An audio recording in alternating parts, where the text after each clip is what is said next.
Hello, everyone. Welcome to another Sunday live stream, live from the 7 Mile. Today's an overcast day. I do hope the rain holds up, but good thing we're inside. Good thing we switched it up the last couple of weeks. I think it's better to be in here a little bit safer, away from the elements. It definitely looks like it's going to rain today, but we actually need the rain. We are in a drought here, pretty much island wide, I want to say, for the most part. And it is super dry here in Westmoreland, Hanover area. And we're ready to kind of bring in the camera that we have out there. Let's switch it up. There we go. It's the beach scene. So yeah, we're ready to bring it in quickly if we need to.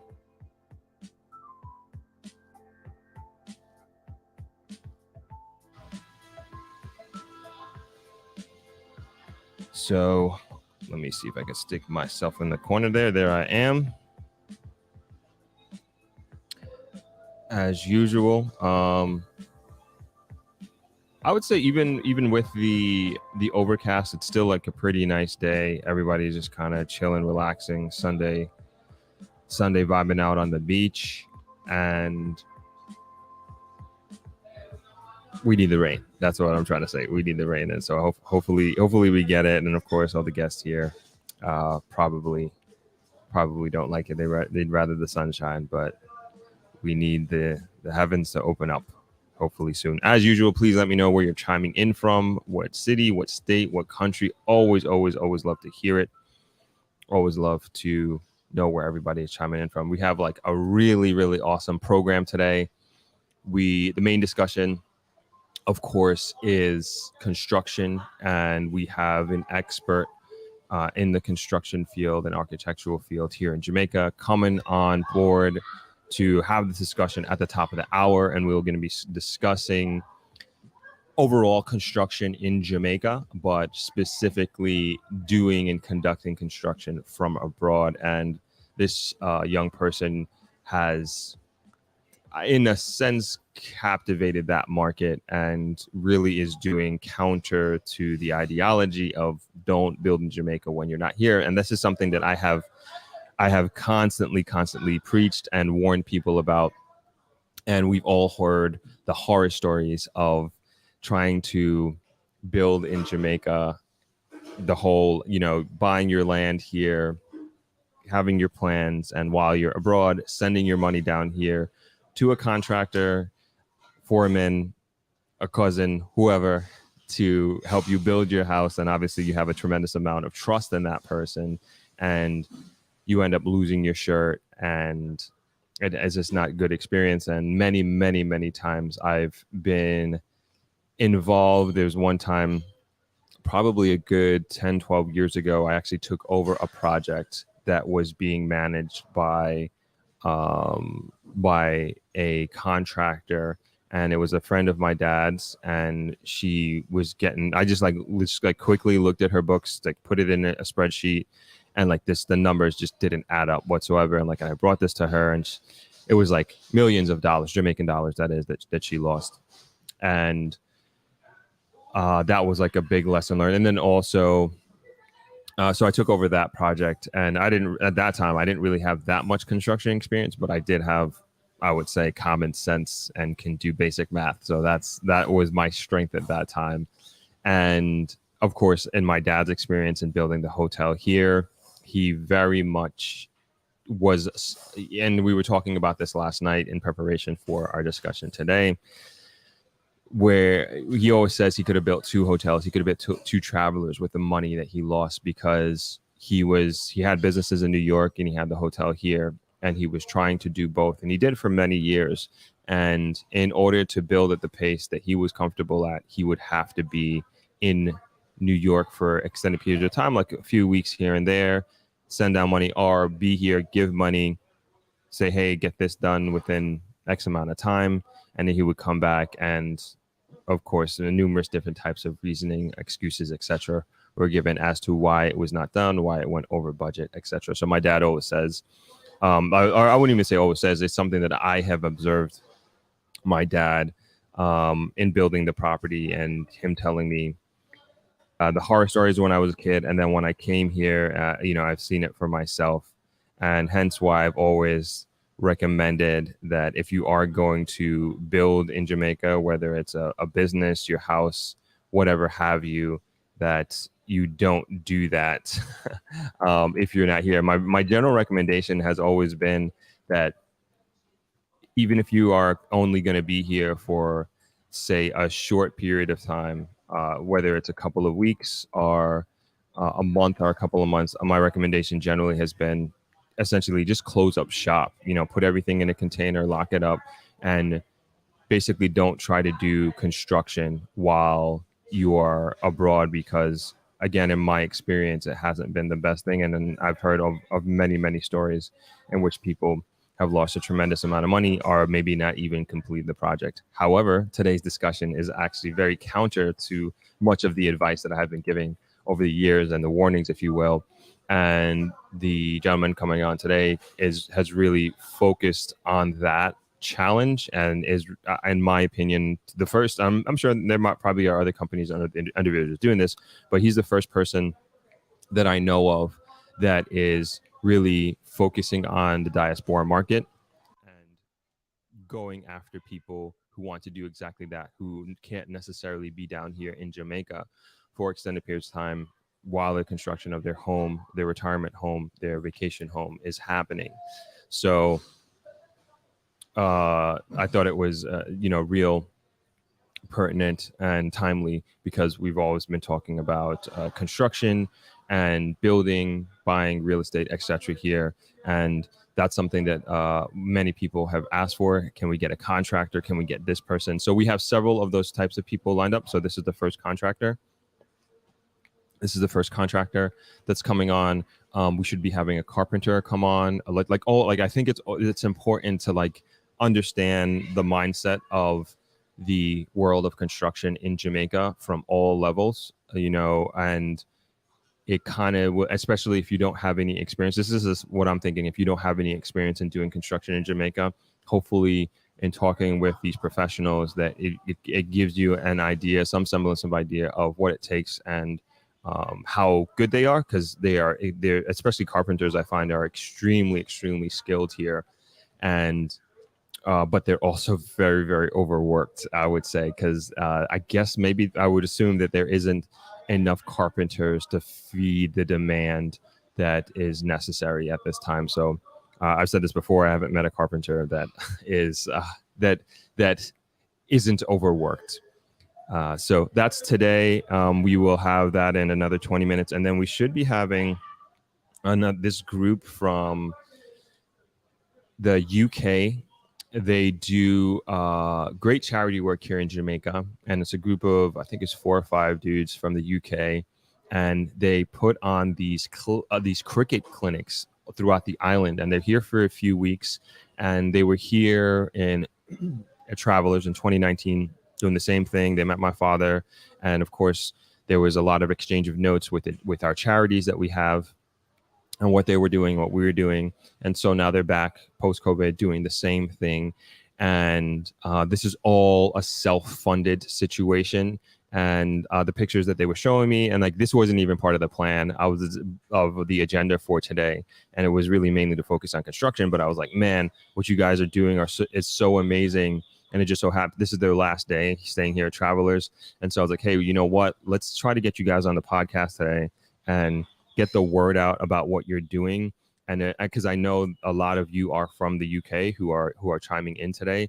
And I feel like if there could be some collaborative efforts in assisting in what they are doing, and in UK, and they have a few clinics on the island in the next few weeks. So if you're in, and they're all over, all the way to St. Thomas, to St. Elizabeth, to Ochi, they're doing tons and tons of these clinics and giving away all this equipment as well. And so I thought it was just a really good idea to have them come on and to talk about what they're doing and bring awareness to it. So again, not really part of the original agenda, but I think it makes a lot of sense to what we're doing and the platform that we are building here in the community that we're building. Let me hop into the comments real quick, and then we can continue on. Hey, Donna Bryce says, happy Sunday, Winthrop and everyone from Ottawa. Good to see you. Overcast there, still good. Yes, it's not bad at all. Got a little birdie on the tent there. Mark McCarthy, what's going on, man? Good to see you. Mark says, greetings, one and all, beautiful seeing. Let's kick this off, sir. Yes, and you were, I don't know if, Mark, if you saw the interview, the presentation by Dennis yesterday that we released. I mean, you were there physically at ThropX, but your name came up a lot in the in the Q&A. And if you haven't seen that yesterday, we released another clip from ThropX 2022, and featured was the CEO and founder of Dennis Shipping. And really, I would say, more than I have seen before in the past in terms of getting relevant information on shipping, and I would even say the industry of shipping, and in here in Jamaica. And he really got into the weeds, and he brought like some real world understanding from his experience as a shipper himself, and then also his experience as a returning resident shipping his goods to basically his home, his life, everything to Jamaica. And he goes into the details of the benefits that every returning resident to Jamaica has in terms of discounts on tariffs and discounts on tariffs and your rights as it relates to that. So I would definitely encourage you to check that out when you have a chance, especially if it's something that you are considering to repatriate to Jamaica. And it's not just, even though he is strictly shipping from America, many of the things that he's speaking about applies to any Jamaican living in any part of the world. You can apply to your situation. Obviously not his services as the number one shipper to Jamaica from America. So yeah, I say that to say, Mark, your name came up tremendous amount in those discussions. So it was funny. You asked some really, really great questions. I think you and your wife. Mark chiming in from New York, Kings County, awesome hometown. Kevin, what's going on? Good to see you. Happy Sunday to you as well. Galen Moore, the Galen Moores, happy Sunday. Jersey in the house, awesome. Kevin is chiming in from Toronto. Julia for Justice, chiming in from Ottawa, Canada. I was in Portland 2 weeks ago. Somerset Falls is dried up. Bring on the rain. Oh, wow. I think I've only been to Somerset Falls. No, that was Reach Falls. I've never been to Somerset Falls. Man, that's sad to hear. I know I went to Reach Falls, and which was very cool. This was about 3-4 years ago, before the pandemic. And I don't know how to describe it, but they basically have this almost cave that is coming out of the mountain. And usually there's like water running through it, like a river / waterfall. And when I went, it wasn't active. So that would be cool to see that someday. But I'm sorry to hear that Somerset Falls is dried up. Yeah, we definitely need the rain. What's going on, Joe? Joe says, good afternoon, Throp and Throppers.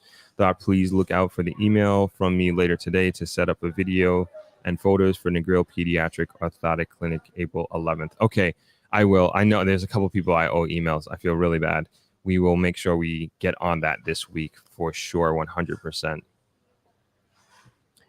And Candice and Havrika, please remind me of that to follow up on the emails.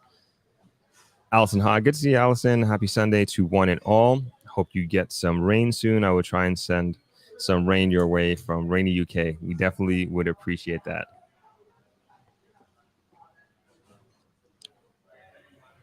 Hopton, hello. Thanks for joining. Hi, Melissa. Good morning to you as well. Dwight Hines, Lee Acres, Florida. Big up. All right. Good to see you. Julia for Justice says foreclosed land in very cheap. I see 8,900 square feet for sale in Portland for $1,500 US. Wow, that's $1,500 US. That's crazy. please send link.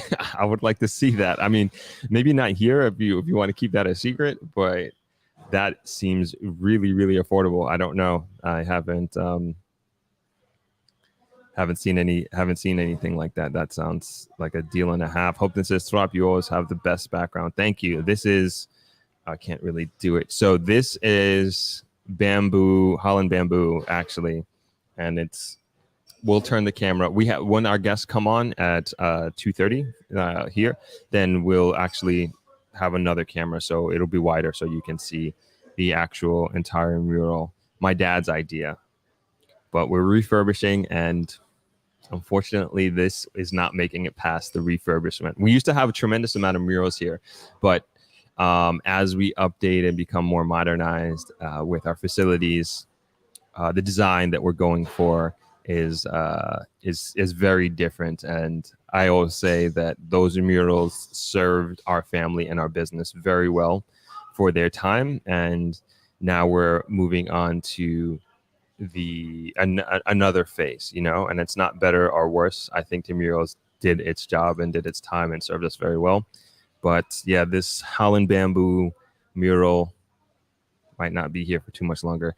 I don't know if my dad is watching and he didn't know that, but that is what's happening. Peter V checking in from Cleveland, Ohio. Good to see you, Peter. Natural Yard checking in from Boston. Millicent, USA. Mark McCarthy says, yes, I was. Thank you, sir. It was a pleasure. Whole wealth of information. Awesome. Yeah, I really appreciate your questions and you being there, Mark. Donna Bryce says, the interview with Dennis Shipping was excellent. Great information. Thank you. Shaq Star Southside, good morning. You inspired me to train for a half marathon. Just joined a local run club today. Just got that runner high. New subscriber from South Jamaica, Queens. Awesome. Congratulations, man. I'm really pumped for you. What run club are you running with, if you don't mind sharing? I don't know that many Queens run clubs. I'm more familiar with the city and Brooklyn running clubs. But congratulations. That's so awesome. Thank you for letting me know that I had a positive effect on you. Wishing you the best. And also, which half marathon are you doing? I'm doing one in May, the Brooklyn half at the end of May. So that's my next race and next half marathon. Jackie Gordon. Hi, Jackie G here. Interested in renovating a fixer-upper. Looking forward to advice and connections for integral contractors. Yes, and that's the key, is integrity. That's like the name of the game. And it can be very difficult to find a contractor with integrity, and that has been my experience. Literally trial and error. And my hope is that you don't have to learn my life lessons twice, right? So I will have learned those lessons for you, and I will be more than happy to make recommendations for people that I work with that I have found to work well with, that are reasonable in terms of their professionalism, their timelines, their pricing, everything like that. So I think that's really important, and I'd be more than happy to share that information. Just wanted to hop back to Shaq Star Southside's comment. Got some, I would say, unfortunate news yesterday in regards to running with Reggae Marathon. There's actually no longer going to be a marathon. So they, I don't know if any people out there who run Reggae Marathon look forward to it, but it was announced last night that there's no longer a marathon portion. So it seems like, just from the limited information that was there, it seems like they're only going to be doing a half marathon and 10K. So interested to kind of know why they're doing it, but I know that was the lowest number of participants in terms of the types of races that it was. And yeah, that's kind of a little disappointing, because and this is me personally, right? Because I'm a marathoner. This is what I train for. I love doing half marathons, 5Ks, 10Ks. Those are fun, but it's all in aid of running the fastest marathon that I possibly can. And that's my hometown marathon, my first marathon that I ever did in my life, and it changed my life. And I remember the director, Frano, telling me, he's like, once you run a marathon, you're never the same person after. And it took me a couple of years to kind of realize and appreciate that. And it's it's one of the truest things. One of the truest things. Definitely it has changed my life completely. It has taken me all over the world, running and training and representing Jamaica twice in Japan, which is amazing, and in the marathon. And then even my lifestyle has completely changed because after running that first marathon. So kind of sad, I would say, that has happened, and that change has happened for the marathon. But I'm sure they have their reasons, and they're probably doing it in the best interest of their organization, which is fair. But we'll see what happens. We'll see what it turns into. Maybe it's temporary. Maybe it's just for this year. Who knows? But just thought I'd bring that information to the forum today. All right, let's get through these comments. We only got about 10 minutes till our guest. We welcome our guest on. Natasha says, good morning. My first live today from California and Jamaica. Jamaican here. Awesome. Welcome, Natasha. Good to have you. Shayna, what's going on? Shayna says, hello, beautiful people, and happy Sunday. Shaq Star's coming in from coming to Negril in May. Awesome. Everton, what's going on? Thank you for joining another live stream.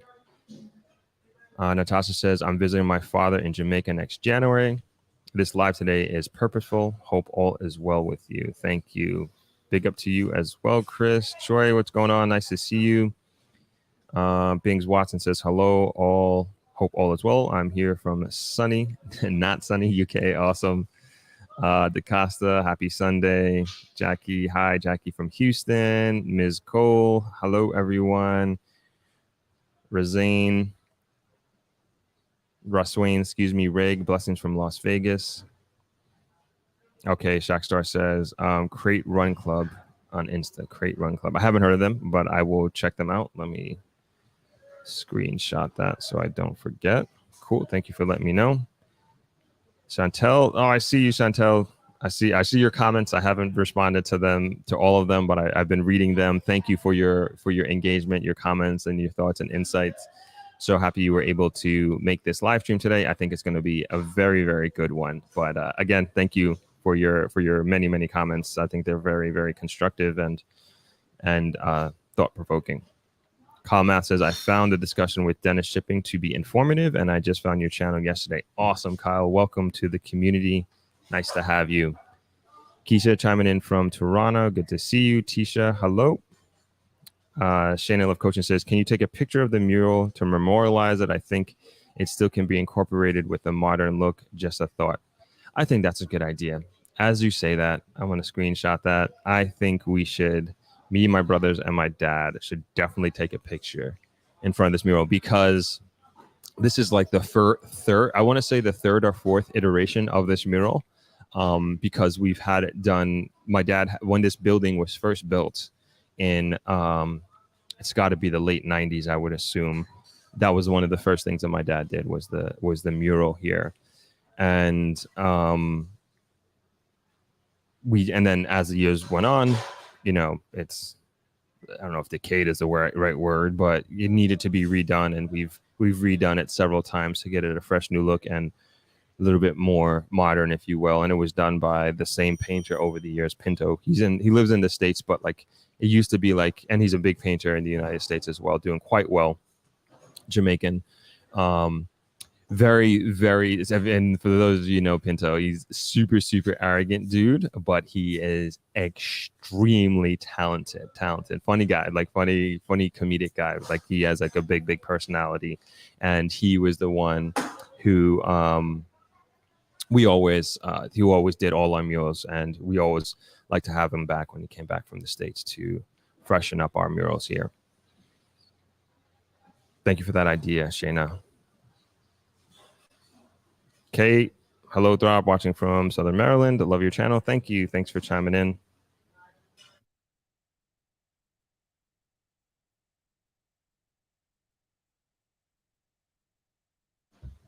All right, we're just setting up for our guest here.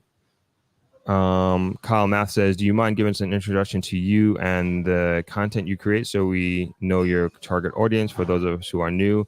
Yes. I will do that in a sec. I think I could do it in 5 minutes, but I just want to finish up these comments real quick. Justin, what's going on, man?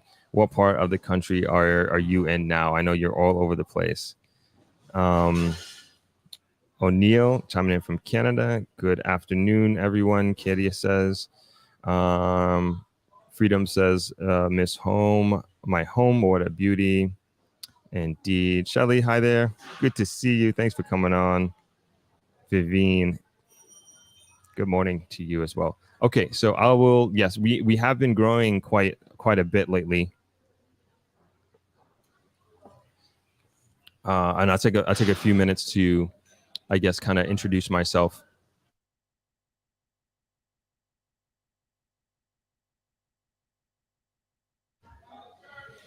So sure. So with me, I was born and raised in New York. I grew up on Long Island, and I moved to Jamaica in 2006. I was 22 at the time, and I moved here to join my family's business, Travelers Beach Resort, and work with my dad. So pretty much I graduated from college in May of 06, and I moved here in June of 06.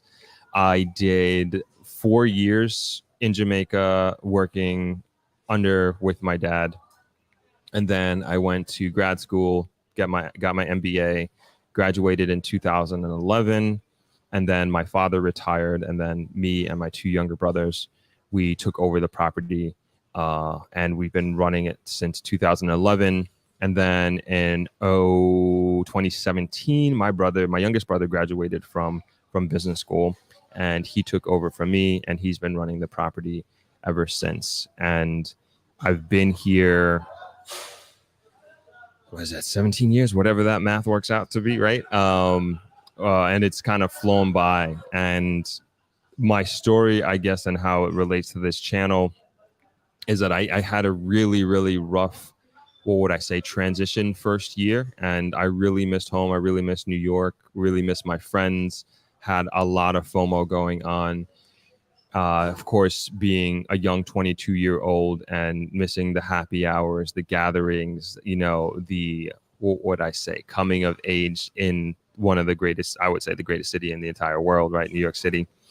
And I thought that was and who would have known that experience would be tied into what I'm doing right now, and kind of helping people go through their own transitions in their own different ways of moving here to Jamaica for many different reasons, and going through the process of living their personal dreams of owning a home here, maybe owning a vacation home, an Airbnb, but making Jamaica part of their life. And the majority of the audience here are Jamaican diasporas, are part of the Jamaican diaspora, and are looking to do just that. But then there are also a lot of folks who just have maybe vacationed here and just completely fell in love with Jamaica, and their dream is to move here, is to live here, is to invest in here, invest in Jamaica. We have many guests here, travelers who spend like some 3 months, 6 months staying here, travelers. And during COVID, a lot of them have started to look into real estate and purchasing property in Jamaica, specifically in Negril.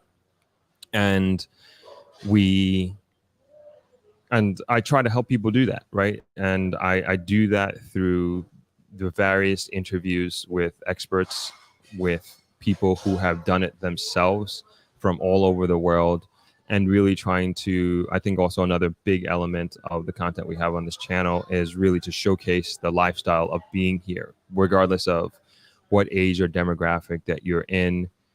Everybody, you can find your way of doing Jamaica, is what I like to say. And I think that the lifestyle here aligns with many people, and perhaps more so than their home countries or their current home countries. And I try to highlight what that may look like and what that may feel like living here, again, through the stories and experience of guests that I have on the show. And so essentially, I would say that's the demographic, and it wasn't necessarily something that I specifically targeted. That's essentially, more than anything else, like who I attracted based on the story that I've been telling, I would say. So that's a brief background on me. I'd be more than happy to answer further questions on that and go into further detail. But we are now at the top of the hour, and we have our guest here, and I don't want to wait any longer or hold them up any longer. But I do want to take a second to do a quick introduction. So today we have Andre J. Ajawi. He is the CEO of Ajawi Architecture and Construction Group, and he is a season 5 winner of JN the Innovator, a small business competition in 2014. He has over 10 years of industry experience. Ajawi Construction is an architectural and construction management company that helps Jamaicans living overseas to purchase property, design their dream home, and do construction while living overseas. He also has a YouTube channel called Ajawi_TV, which I encourage everybody to subscribe to. And I will make sure that I have that. Matter of fact, let me put that up right now. That is his YouTube channel right there. So if you want to go ahead and check it out. And I think, again, as I mentioned before, I think he's doing a really great service for Jamaica in terms of how he's doing it and what he's doing and the target market that he's going after. And at this time, I would like to welcome. Hey, afternoon.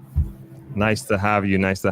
Really want to say it's a pleasure, and I appreciate you taking time out on your Sunday to join our live discussion here. Yeah, it's a pleasure. It's always, my pleasure to help out as much as I can. That's always the aim, isn't it? Excellent.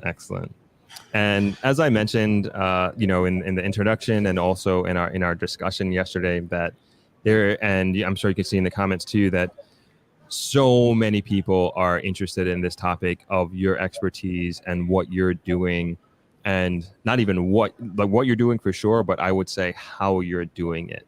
And I know I had introduced you, but I'm sure there were gaps in that introduction. So I want to throw the ball over back into your court and have you introduce yourself as well. Should I do it like how I do it on the channel? Let's do it. Hi guys, welcome. I'm Ajawi. Welcome to, what do you say, Ajawi. Oh, we're breaking up there a little bit, Andre. Hold on, we lost Andre. It's frozen. Just give it a second. I'm sure he'll be back up in a second.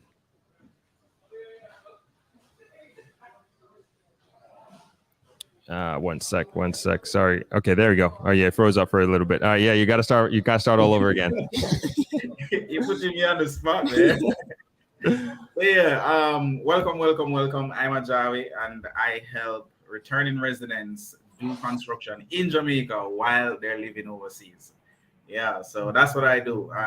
Myself and my wife, we have set out to help at least 10,000 Jamaicans to return to Jamaica, build their dream home, and do it all while overseas and do it safely. Right, that's the most important part.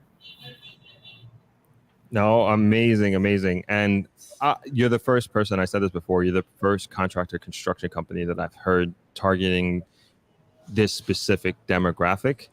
And it was so interesting and also very, in a sense, obvious, but nobody was doing it in terms of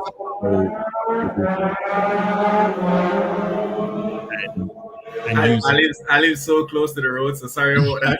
No problem at all. But you really using technology to build confidence and build trust in the clientele that you have. I also think that the design and how you in the homes that you are building is super modern. I think it's super unique, and I think it's really awesome. So with that, why did you focus on going after residents? And going after those folks?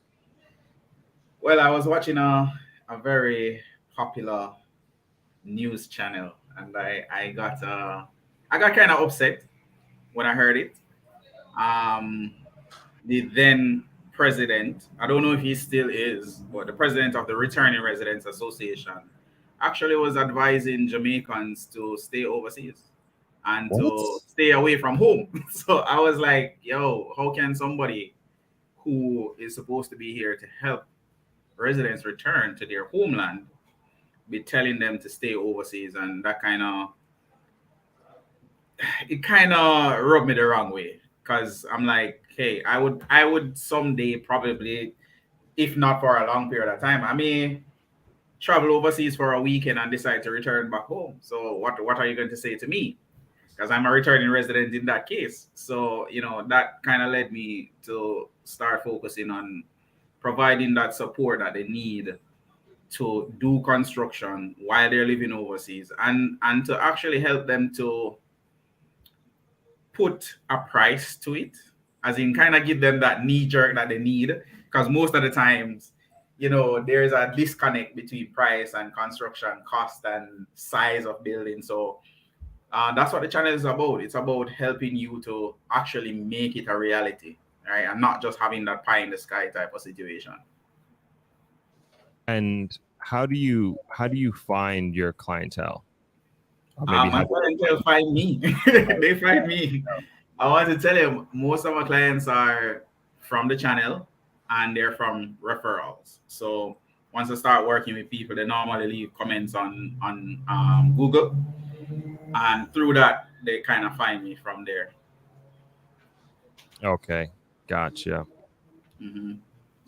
And what would I say?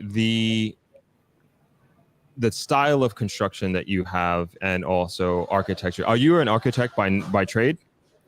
I am in the process of becoming an architect. I'm Gotcha. actually an architectural technologist. So I design. I am in my final semester at the University of Technology, the Caribbean School of Architecture. So I'm like almost there, like 2 weeks left. Oh wow. So, Okay. yeah. Congratulations.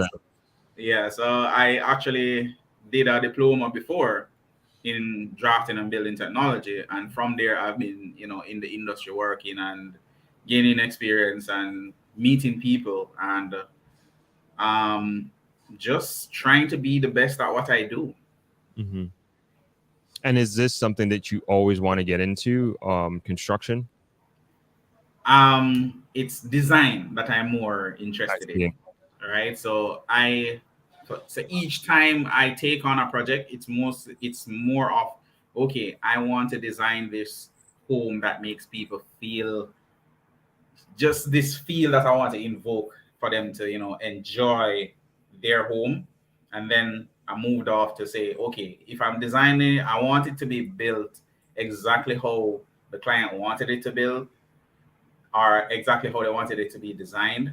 And I think one of the reasons why I decided that, hey, I want to administer it, is because sometimes I design stuff and the contractor may change it during the construction, and sometimes the people don't get to finish it, and there was a disconnect between the cost and the actual design. So I decided that, hey, I want to know how much it will cost to build this, and even before we start doing construction, I need to know what is your budget looking like before you start. And if it is that there's a disconnect between your budget and what is actual, I want to help you to kind of steer you in the right direction to make that meet at some point. And then from there, you need to have that budget going straight throughout the project. So I don't take on any project that I don't design, one. And two, if you don't know your budget and you don't want to know your budget, then we can't work together. So that kind of force people to start thinking, okay, this project that I'm taking on, what time do I want it to be built in? How much am I looking to spend on it? And what is the design looking like? And then couple all of that. And from your website, it shows that you are like an all-encompassing company. Can you explain what that means and what that looks like from soup to nuts? All right. So most of the times when returning residents are looking to do construction, they don't really know who to go to, or where to get the engineer, where to get the land surveyor, where to get the quantity. Sometimes they don't even know that they need to have these guys in play, right? So you need your land surveyor, you need your quantity surveyor, you need your engineer and you need the architectural designer, most of the times they don't know that. And then you need a contractor, right? And you also need a contract administrator. So because they didn't know all of this, I decided that, hey, I want to couple all of that. I will deal with all of that on ground, right? So I will get the drawings approved for them, right? And then move into actually making sure that we have the quantity surveyor quantify all of those material and labor, because most of the times they don't know that, right? Then we move to actually creating a contract. I think the most important part of doing all of that is actually getting the contract in place. And most of the times I didn't do that. So I wanted just a system in place that once they activate that system and follow it step by step, it works itself out. And you as the resident can feel that much more comfortable working the system, right? So it's never a situation where you're not informed or you are spending, wait I say, sending all your money back or big lump sums of money, because I think that's where returning residents get a beaten sometimes. They are in a position where they have to send back, say, 50% of construction money, and they just send it back blindly and they're not seeing what's going on. So it kind of helped me to, innovate a little. And that's where I actually started to inject technology into it. And can you explain some of your methodologies in integrating technology into your business model? All right. So, all right. One of the things that I started out doing was like using drones to video the site. So say if somebody wanted to buy a piece of property, most of the times they don't buy with being informed, because 90% of the times when they get a picture from a realtor, it's kind of showing nothing. There's no information for them to get. So I looked at it and I was like, if I'm buying property overseas and I'm overseas, how does this help me? So I decided that, hey, I'm gonna start there. So started to use the drone and actually do a site investigation before you decide to buy. So a couple of people reached out and went and we showed them slope and actually an analysis. So we look at wind direction, slope of land, what type of soil is there, what is the road condition, what in the area, what type of crime has been committed over the years. So that kind of took off. We got a few people liking that service, and then we moved into using the drone during construction, right? So I decided that, okay, during construction for each phase, I want to do a walkthrough of the construction that's going on. I want to also do a flyover, right? Each phase, each time I go to visit a site, I want you to be able to see exactly what has changed, right? So what I did was to just create like a folder for them. And each time I do a visit, it would be in a folder and it would be linked to their computer and also my computer. So every time I just drop information in that, and they're able to go back to those folders to see what the changes are. And it is well received basically, because people like to see drone footages, right? So that kind of pushed me to say, all right, what else could I possibly do to help more, or to enable you to make a good decision? So I started off just using the phone and just walking through the building and showing that construction. And it actually helped me to be able to help them even more, because I would go back through these footages and see where something may have been amiss in a particular area that is being constructed, and was able to pull this out and write notes to the contractor to say, hey, at this position this door is in the wrong position, or the door doesn't seem like the right size. And those notes would be sent to the contractor, and the contractor would be able to make decisions at that point to make those changes. So I found that very helpful to those that are overseas, and they felt comfortable, right? To take it a step further, I decided that, okay, wouldn't it be great if while I'm walking through the building, the resident could actually click on the screen and turn wherever they want to see. So I decided to get to do a 3D scan of buildings that are being constructed, right? So now I offer the service where you have 360 view of the building while I walk through it. So you can actually click around and actually move the camera and see exactly what is going on and pull out little areas.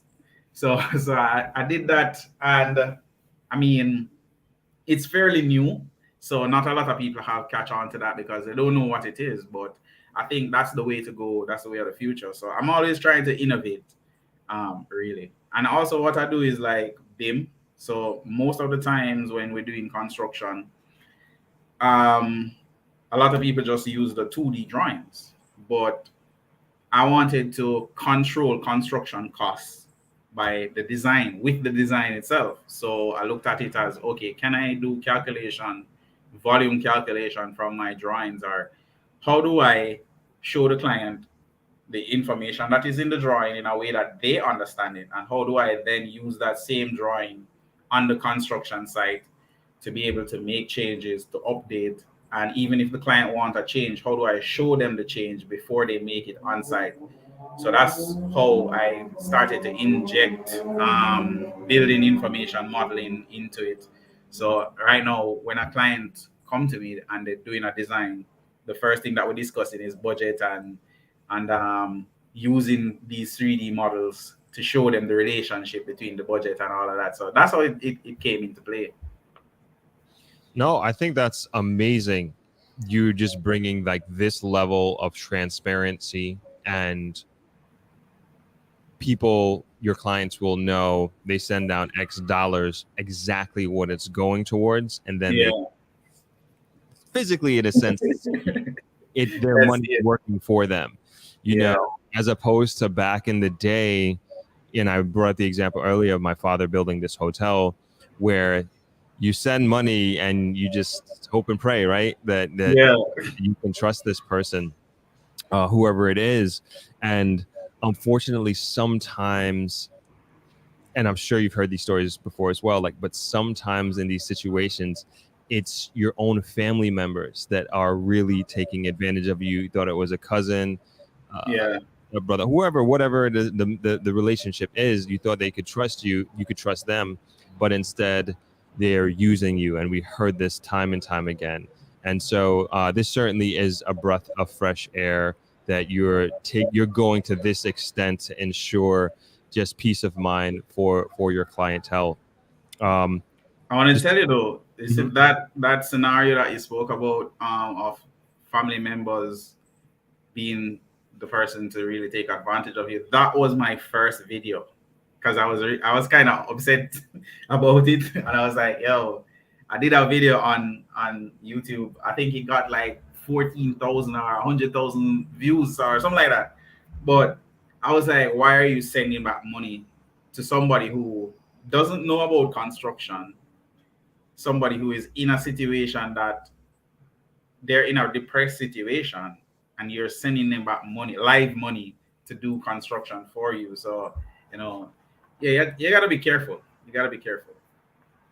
No, for sure, for sure. And before we move on, anybody in the chat, if you have any questions, please put it in the comments. I will try my best to get to them and to ask Andre. And of course, if you're getting any value out of the discussion that we're having, please hit that like button. It helps out tremendously, tremendously. And lastly, make sure you go to Andre's YouTube channel. Has a lot of great information. It's scrolling across there at the bottom for you to look into if this is something that you're considering and doing. A lot of great videos there, and a lot of the things that he is talking about, he not only lived, but he also documented on his channel. So I encourage you to do that as well. What would you say are the advantages to building a home in Jamaica, doing construction in Jamaica? Well, I mean, right now, when you have a country that is this beautiful, and you are seeing infrastructure going in, you're seeing investments coming in, you're seeing the projection ahead, it can only get better, right? So investing in Jamaica in the form of construction or constructing your own home, it kind of is very important if you want to multiply your money, basically. So the investment opportunity is there. If you notice, um, a lot of the properties that are being bought up, a lot of the properties that are being developed by foreigners. Why are you as a Jamaican not taking the opportunity to own a piece and invest in that piece, right? And not only own that one piece, but own investment properties, right? Yeah, that's really the advantage. Additionally, you can look at it from the climate is just great, right? A lot of people come out here during the winter. We we have summer all year round, so it goes to say, right? It answers itself. Great, great, great. And kind of sticking along the same lines, you have been in this industry for 10 years. What would you say are some of the difference that you're seeing in the industry now in 2023 compared to when you first came in and around the 2013 mark? I mean, the technology is changing. How we do construction is kind of evolving a little. Um, the speed at which we're doing construction now is changing, and I think that's because of the injection of foreign investors or foreign, um, let us say, methodology, right? And you're, I don't want to say you're getting cheaper labor because of some of the players that are coming on board, but that is one of the factors, right? You're getting cheap labor in some cases. But for those that are living overseas, once you come back home, your money just tripled or, quadrupled. So at the end of the day, you're in a better position and you can get more in the long run. But what I've noticed additionally is that some of the areas that weren't able to be accessed easily, they are now being able to access, right? Very easy because of the infrastructure that is going on, What do you right? mean? What do you mean by areas? Do you mean like topographically? Yeah, Okay. yeah. So like gone are the days when I wanted to go to St. Elizabeth, it would take a long time. Now it's what, an hour, 2 hour max. When I wanted to go to Ocho Rios, I would have to drive bog walk and go all over that hill. But now you have the highway, and also like St. Thomas, Portland, you're having a new highway in that side as well. So the infrastructure that is going in right now is what is going to really drive development. So I spoke about it when I think it was a year ago.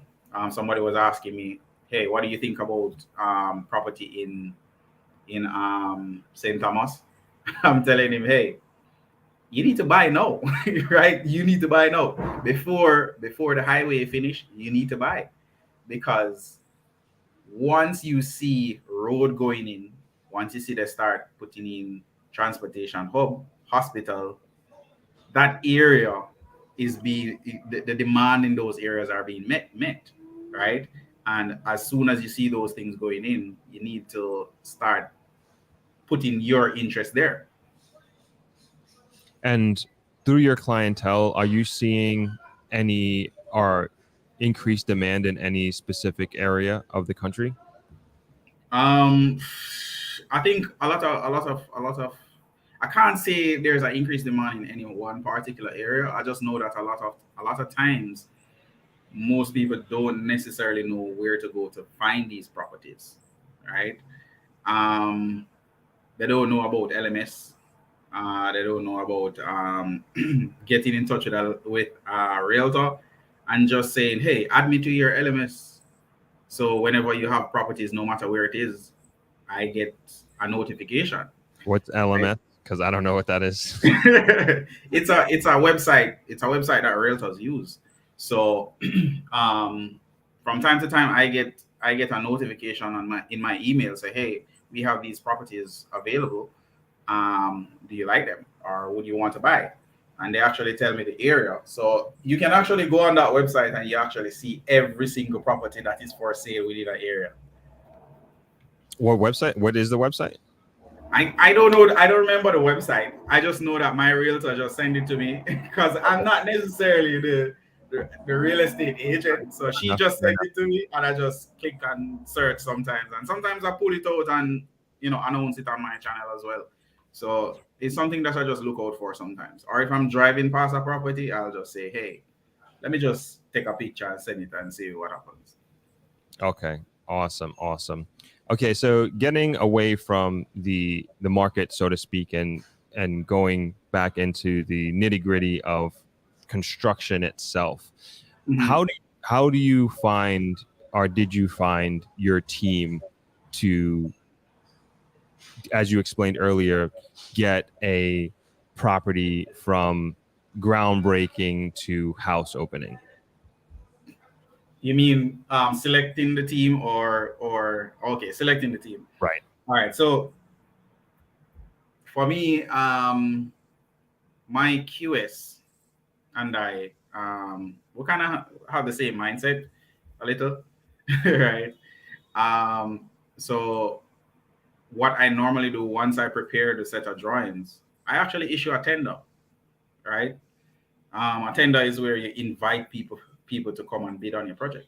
And from doing that, we actually have a few people that we know, hey, these people do good work. We've done work with them before, and we just invite them to the tender. And the important part of that is actually having that tender document prepared and ready, and then issuing that document to them to say, hey, these are the scope of the project. I want you to bid on it. And if you're successful, you'll be offered a contract. And you, as the contractor, you have to come in with all of your team members, right? And execute the project for what you bidded for, right? So you bid, say, $10.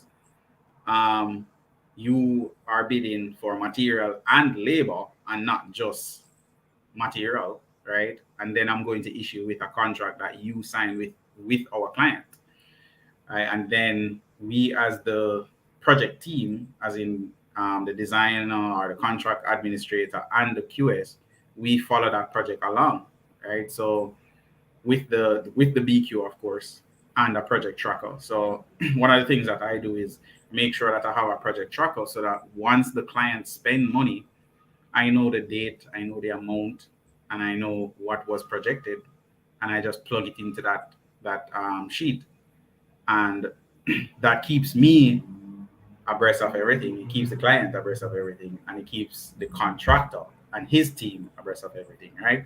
So I think most of the times how a lot of people mess it up is that they try to find a contractor to give them the cost to do the construction and carry their labor, right?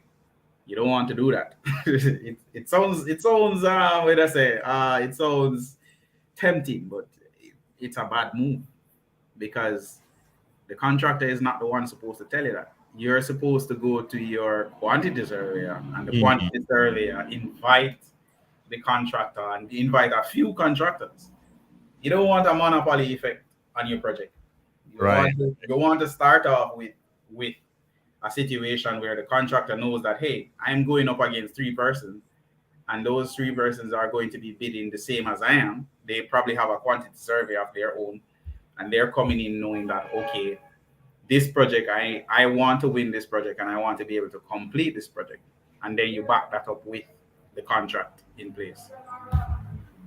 Yeah, you raised a lot of great points, and even as you're saying it, I'm realizing that there were some fundamental mistakes that were made, even with my dad's strategy and perhaps other people's strategy, and not having that separation of church and state, and having this one person that you're relying on solely to complete this very, very important project can be a recipe for disaster with the wrong person. Yeah. What you're saying is like you're just giving them too much control and too much power, and as Exactly.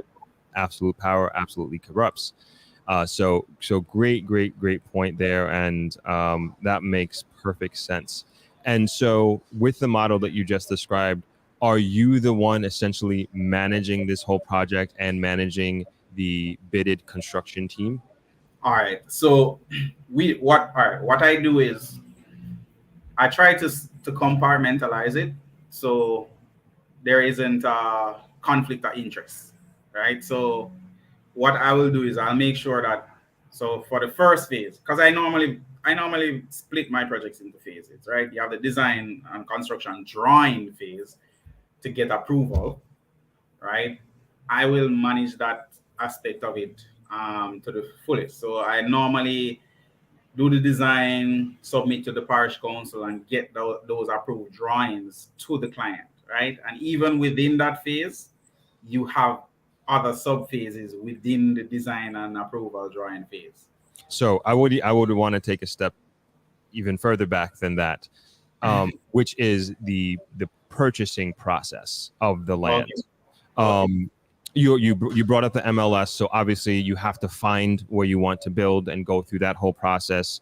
And assuming you work through a realtor and a real estate lawyer, and then the real estate lawyer of the person or entity that you're purchasing the land from, right? So those are the pre-construction teams that you need to have in place. And then, so where in that process are you stepping in? All right. So I step in when you've narrowed down. Oh, sorry, Come on, no problem. So I step in when the client has found a few properties that they're looking at, Okay. and they want unbiased information, right? So I normally would go to the property to do a drone and site investigation survey, right? So somebody is looking to buy, they come to me and say, "Hey, I have this property. I'm not in Jamaica right now, and I want to know exactly what I'm getting into." I normally go to the site, I video on the way to the site, a video on the site, and then I do a drone survey of the site and show, will you need to look at retaining walls for the property or installing retaining walls? Is the property sloping too much, or what type of money are you looking at to actually build? Do you need to do infrastructure work before you start to build? All right. And if it is that it is a house, walk through. Are there any leaks? What is the condition of the building looking like? Right. So I try to do a comprehensive um, inspection of the property, and then provide a spreadsheet for the client or a document for the client to say, these are our findings. These are, we don't say don't buy and we don't say buy. What we do is present you with all the facts, right? Unbiased. Because at that point, whether you buy or walk away is not my business. That I want to make sure that you have all the information that the person who is selling it to you is not telling you, or you're not even thinking about it. So one of the aspects of the report is looking at, okay, what are the views, positive and negative views on the property, or opportunities that are there, right? How is the sun affecting the site? How is wind affecting the site? um is somebody beside you have a zinc house? Right. Right. I actually did a property where everybody around there is zinc, and then they have this nice ocean view. But so those are the things that we look at during the preliminary phase, right? um Actually, I had a client where he's overseas. We actually went and did the preliminary site investigation for him, right? We showed him the entire community. We looked at how do we access the site? And because the property was not cut up yet, we were saying, hey, we don't see any possible water source. So if you're going to buy this property, you're gonna have to think about water. You're gonna have to think about sewage disposal. You're gonna have to think about access and egress. So we, get into that, and then we say to you, hey, these are the pros and cons. You can make the decision. He bought the property, right? And then he came back to us now and asked us to do the design. So we are now in the phase that we're doing the design for him, and he actually has his lawyer, because we always tell him, hey, get a lawyer when you're buying property. I don't know why some people do it. Get a lawyer, right? And we're at the point where we prepared the design and it's ready for submittal. And before we even do the submittal, we do a pre-check with the parish council before we actually get to submit the drawings and get that approval. And with this preliminary report, does it or could it in any way affect the valuation of the property?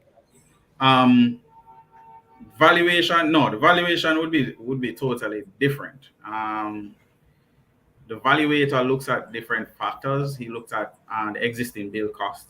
I mean, if you want to use it to say to the client, hey, you're selling at this price, but I have all of these factors. Look at this. It could be a point of you saying, hey, you need to reduce the price, right? Right. Okay, so I interrupted you, but I think that was a good interruption to explain the preliminary aspect of it, which was fantastic.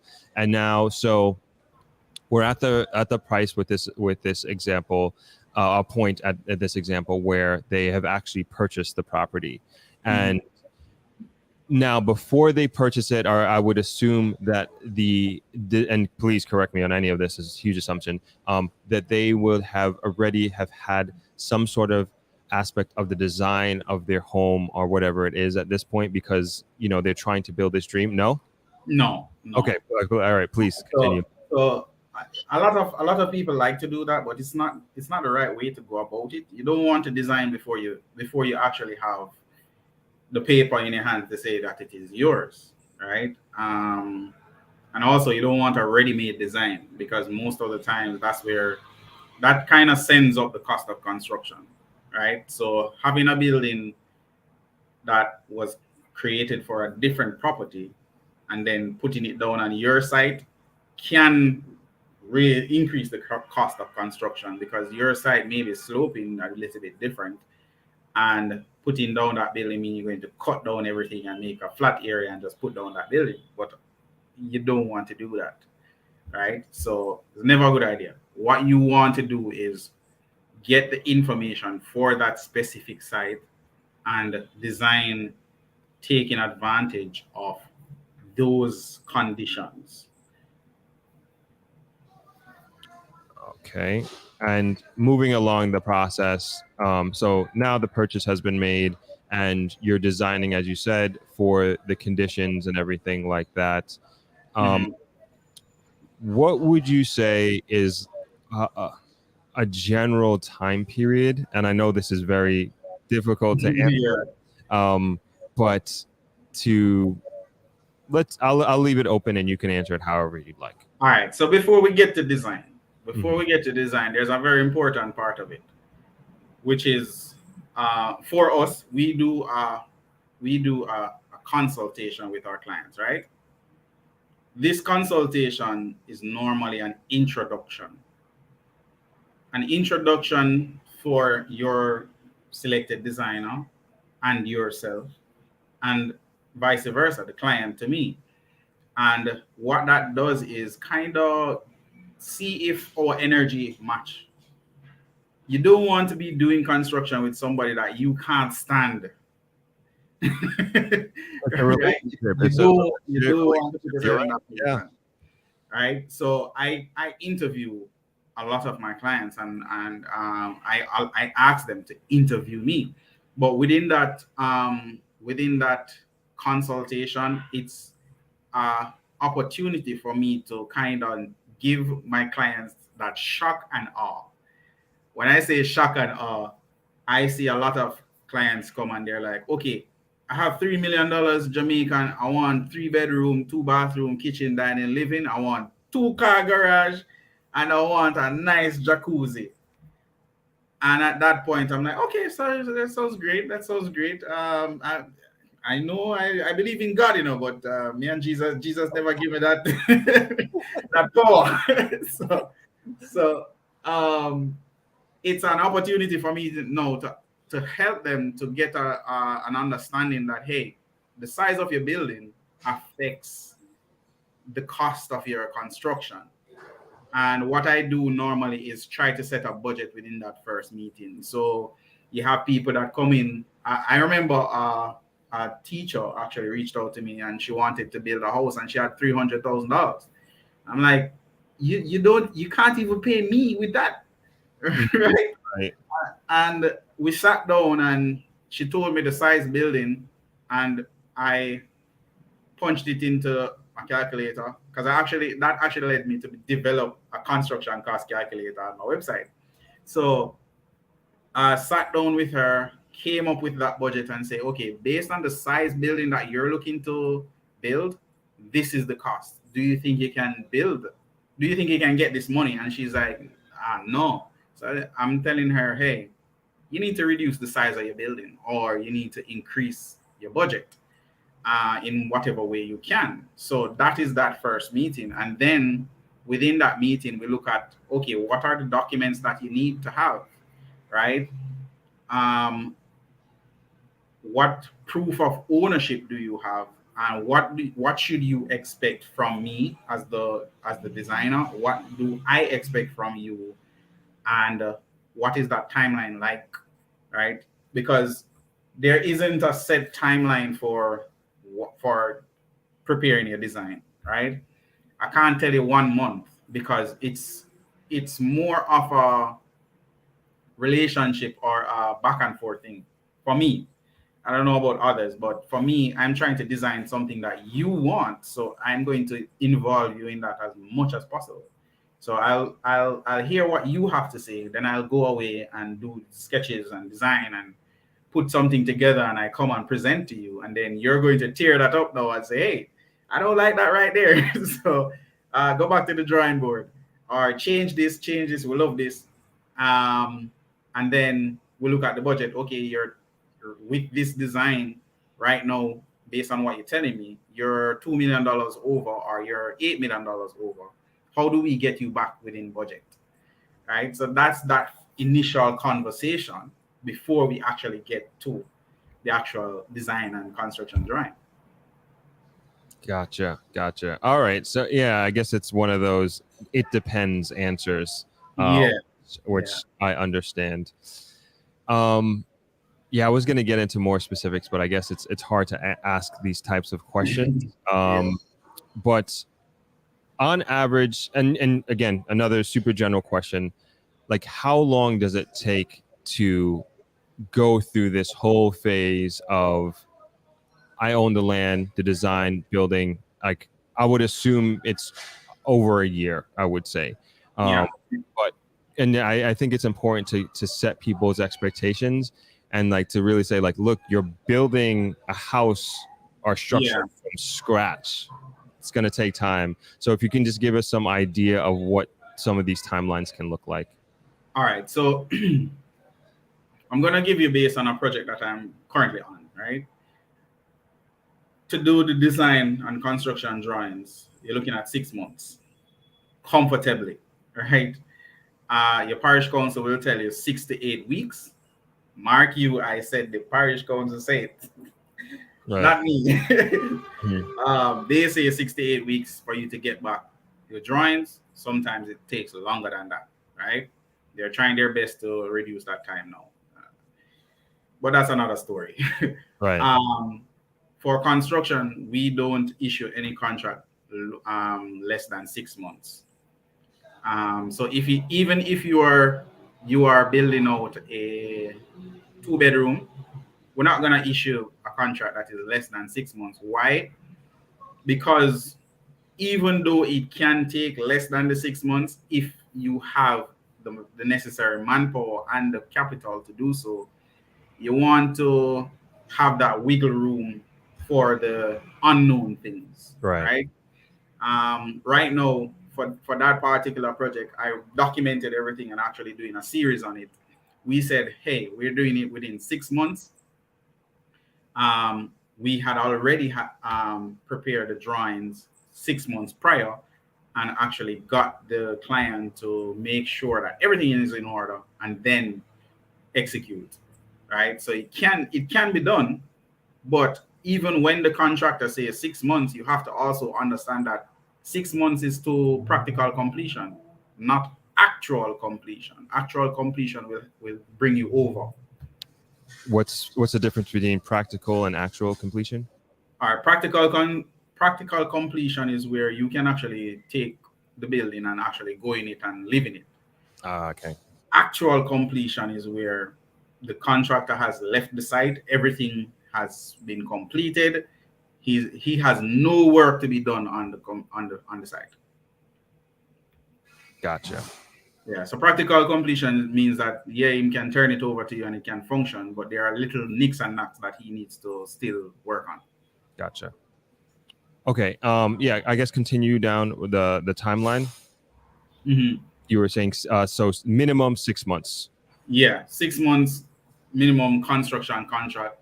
You can, and that also depends on the size. So a minimum contract of 6 months, you can't do a minimum contract for say a 6-bedroom house, because obviously the size and the timeline is not going to add up, right? So it's really the QS and the contractor will always try to guide us on that. So he will come in and say, okay, well, some contractor will tell you, boy, we can do it in 2 weeks, you know.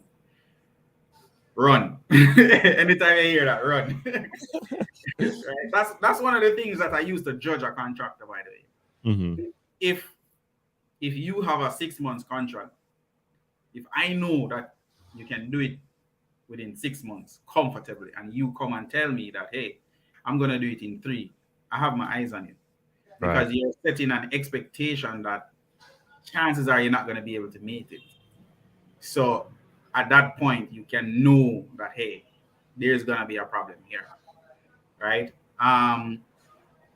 The QS normally make sure that he has the contract time period on his document, right, on the bill of quantities or the contract that is being issued. So you'll see that on it. Okay. So, all right, we'll leave it at that. I think that you kind of gave us a really good idea of the timeline and process of building a house and, of course, designing it. Now, after the next 2 questions, I do want to go into the questions that a lot of people in the comments have been answering. I've noted them, so we'll get into that in a second. Okay. I do want to get into the cost. Mm-hmm. And again, a very hard question to answer.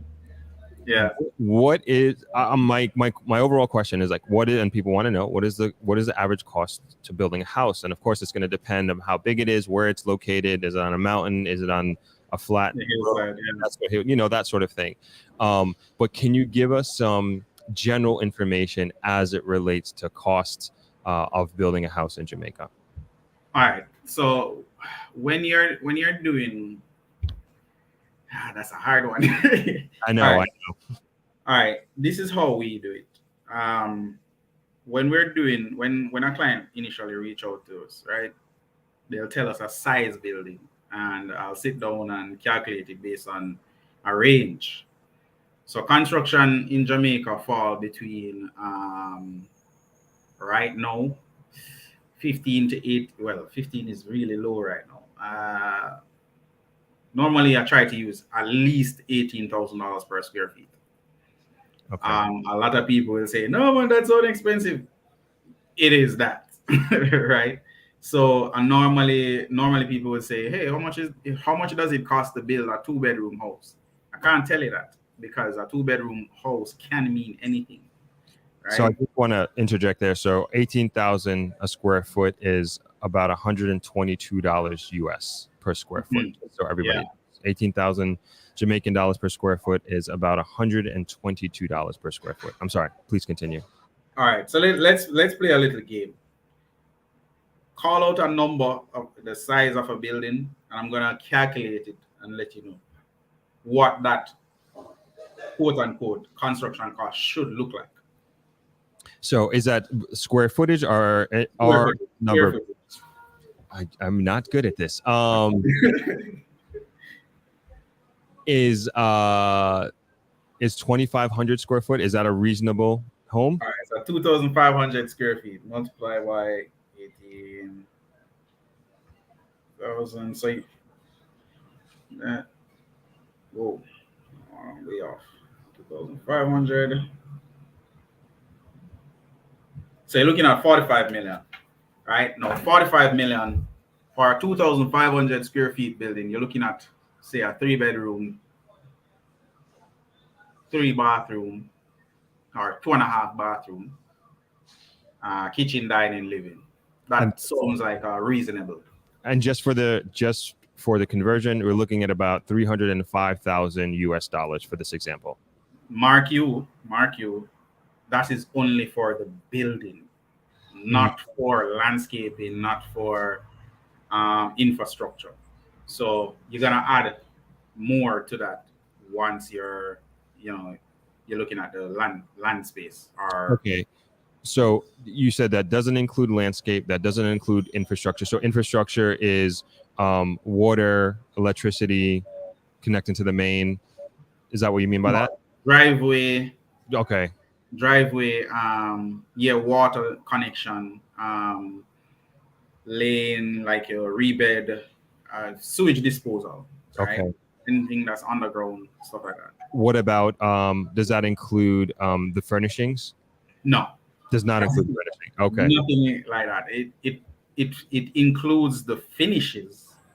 So material and labor finishes. But again, that is just a range. You need a quantity surveyor, right?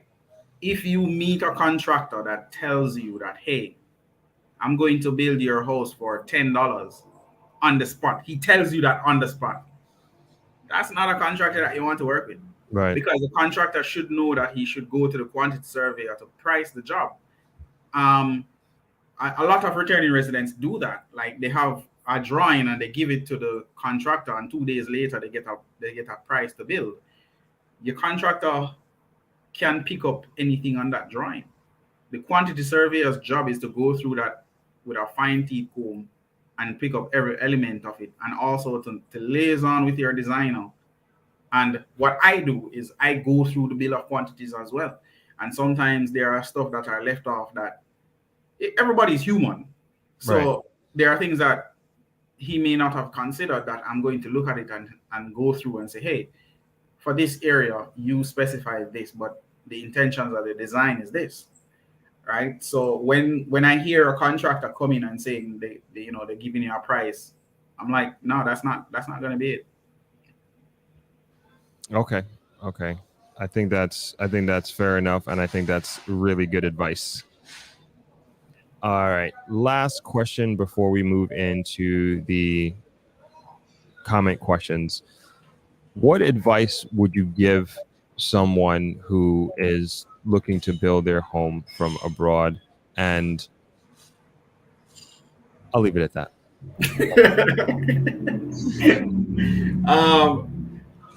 Oh wow. It's kind of hard to.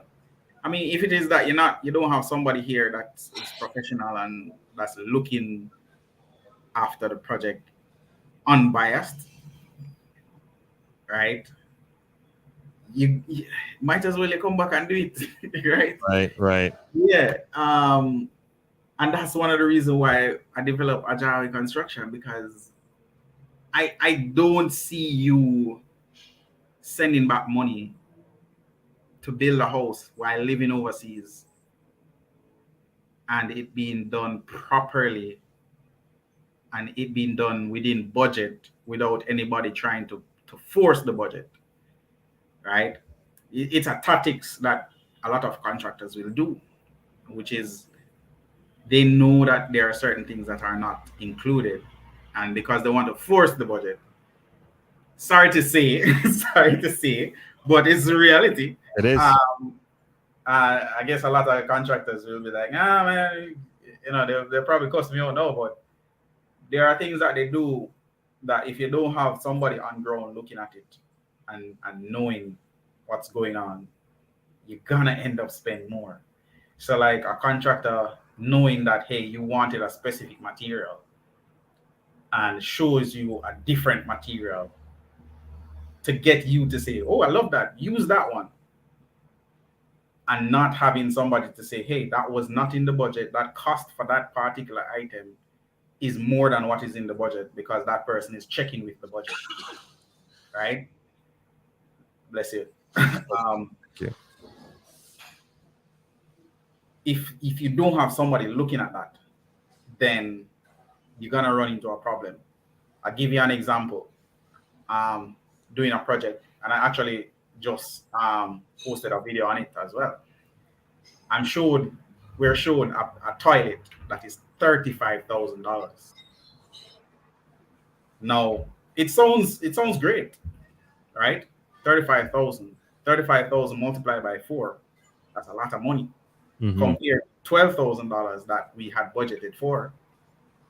You see where I'm getting?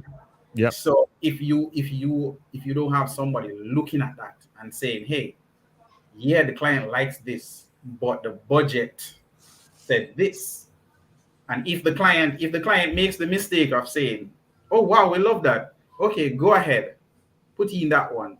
It's now a decision that the client made, right? And you have to pay for that because you made that decision versus a situation where it was specified and you say, okay, you came to us with a $35,000 budget. All right, the client like it, but make sure that whatever you're suggesting falls within the budget because we're not going over budget. So if you're suggesting that and that's a substitute, you can go ahead. That's a different argument. Now the decision is on the contractor to say, no man, if me go put in this, me have to go pay for it myself. So let me go back to what was specified. You get what I'm saying? So these are little things that you have to look out for. No, I think again you're dropping some real gems here, some really really good insight. And again, for everybody in the audience, if you are getting value out of this, like please hit the like button. Really really does help out a lot. And I would want to encourage everybody to go and visit Andre's YouTube page and subscribe. He continues to give a lot of great value that you're learning here, even more so on his channel. And you can see the real world examples that he has documented. And obviously he knows what he's talking about. He has the experience. And of course, we want to support what he's doing and how he's doing it. So at this time, I want to hop into your questions that you have put in the comments. So thank you everyone for asking the questions that you have. And I will try to get through them in a timely manner. T asks, what does he think about passive cooling and integrated water catchment sustainable building? Wow, that's a topic that we discussed on our channel, by the way. You should not in this day and age be doing a building and not think about passive cooling, and that's one of the reasons why we conduct the site investigation initially. We look at, okay, how is wind affecting the site? How is the sun affecting the site? So the sun direction in relation to the site. So the reason why we do that is because we want the building to be passively cooled. Additionally, right now, according to regulations, they're encouraging us to make sure that we have a water storage tank on site. Almost all of the designs that I do has an underground water tank or water catchment or rainwater harvesting on site. And also, in some cases, I suggest doing using that water, rainwater, surface water, adding a silt trap collecting that off the ground and actually using it for irrigation. Oh, wow. Right? Irrigation of the site. So you can actually water off your driveway. You can actually intercept it with a silt trap, store it, and then use it to water your property. So those are some techniques that we encourage. And also even solar power. How do you design in such a way that the person uses less electricity to light the place and uses less mechanical cooling to cool the place, right? So those are some design techniques that you should be looking out for. Excellent. No, that's great to hear that you are integrating this sustainable building into the designs. I think that's super important. I really believe that there should be a law that from this point forward, or at some point in the future moving forward, that every building constructed has water catchment. Like we're going through a drought right now and things are really dry, and with climate change and these talks of climate adaptation, this should be one of the things that we should have that is directly integrated into future construction. I think it's going to be something that is good for every single person on earth and every single Jamaican for sure. So this is great to hear that you already. They've actually started that, They did. Okay. But is it a standing law for like right across the board? I mean, within the parish councils, no. If you I know St. Elizabeth for sure, if you submit a set of drawing without rainwater catchment, they're gonna give you a hard time to get it approved. That's great. That's great to know. I even think for hotels, I mean, they're kind of doing it already. Hotel is mandatory. Right. Yeah. I mean, you kind of have to, right? You kind of have to, because you never know. You know what I'm saying? We're continuously expanding our catchment system here. But yeah, I'm that's so awesome that you're doing that already. Jennifer Budred asks, are there specific design/construction challenges when building in Jamaica? Construction challenges or design challenges. Remember, each site has its own challenge. So you'll always have design challenge or construction challenges for any site that you go on, right? Because each site will pose different challenges. Gotcha.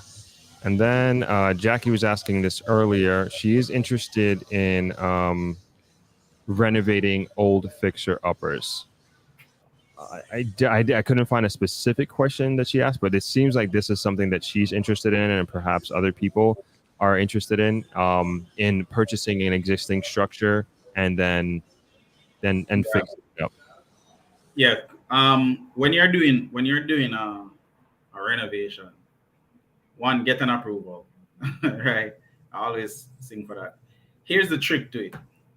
If you are buying a property or you bought a property that somebody has added on to, right? They haven't gotten an approval, but you're going in to fix it up and make it yours. Submit a set of drawings for an existing building approval. What that will do is the existing part that they had initially approved and the unapproved part, once you submit that to the parish council and get it approved for the new renovation, right, you're now going to get a blanket approval. So all of the structure would be approved, and that will help you increase the value of the property at the end of the day, because it's an approved building. And because you're now kind of retrofitting the building, you can now update it with the new design. So where there are design flaws based on the addition before, you can now fix that and actually submit that new design, those updated areas for approval, and that will approve everything. Gotcha. Thank you for that.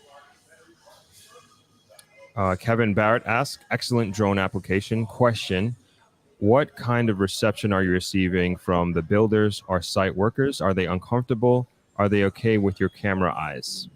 They don't have a choice. There you go. That.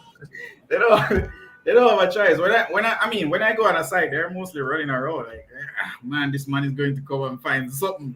So, so yeah, they don't have a choice. Cool.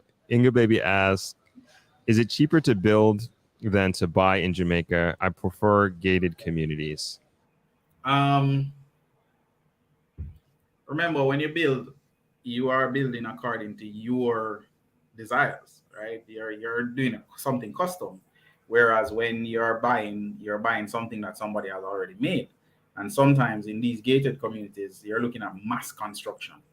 So it's you're not necessarily comparing apples to apples, because if you're looking at it as you're going to build that same 2 bedroom, 2 bathroom, kitchen, dining, living, you're going to spend more, because the contractor that is building 600 houses, what he has done, he has spent years figuring out ways to reduce the cost of construction and increase his profit and still be able to be in that market range, right? So he's gonna buy molds or concrete forms, and he's gonna pour, and he's making 3 4 houses in one day, just the shell, and then moving on to the next 3, and actually then completing those houses. So you will never be able to compare the two.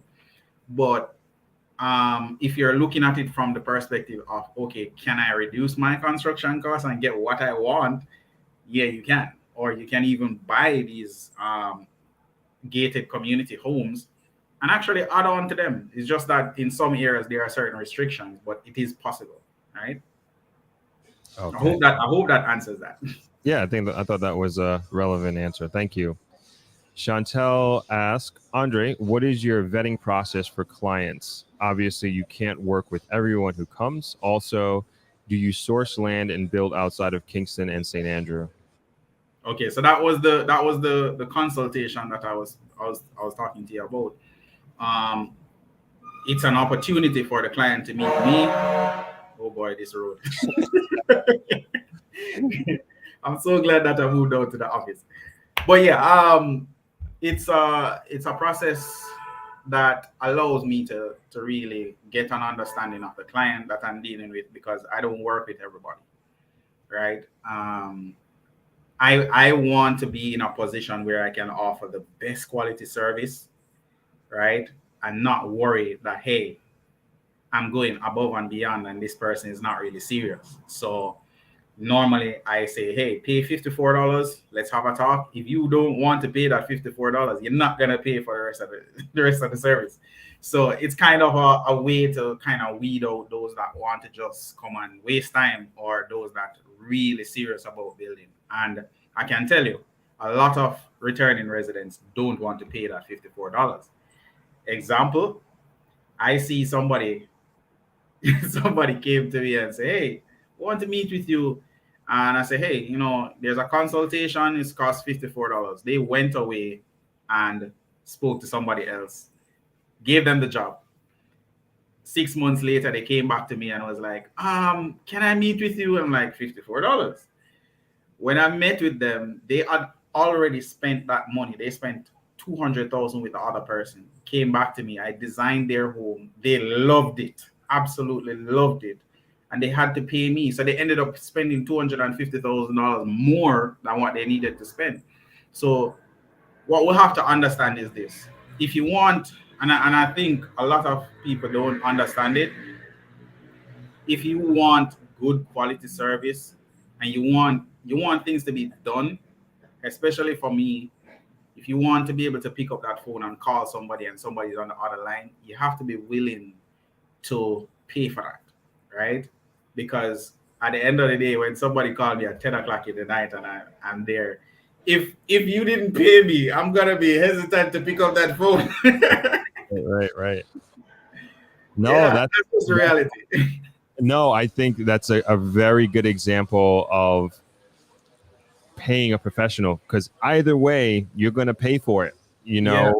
and sometimes you pay for it in a really bad way and you Yeah. pay a lot more, and it's a lot more costly than originally intended. So No, but don't from to add a little to that, how you can control it though is this. For me, I put the control in the client's hand by phasing the design phase. right? So I've split it in 4, and each phase they pay to activate the next phase, and they're getting information during each phase.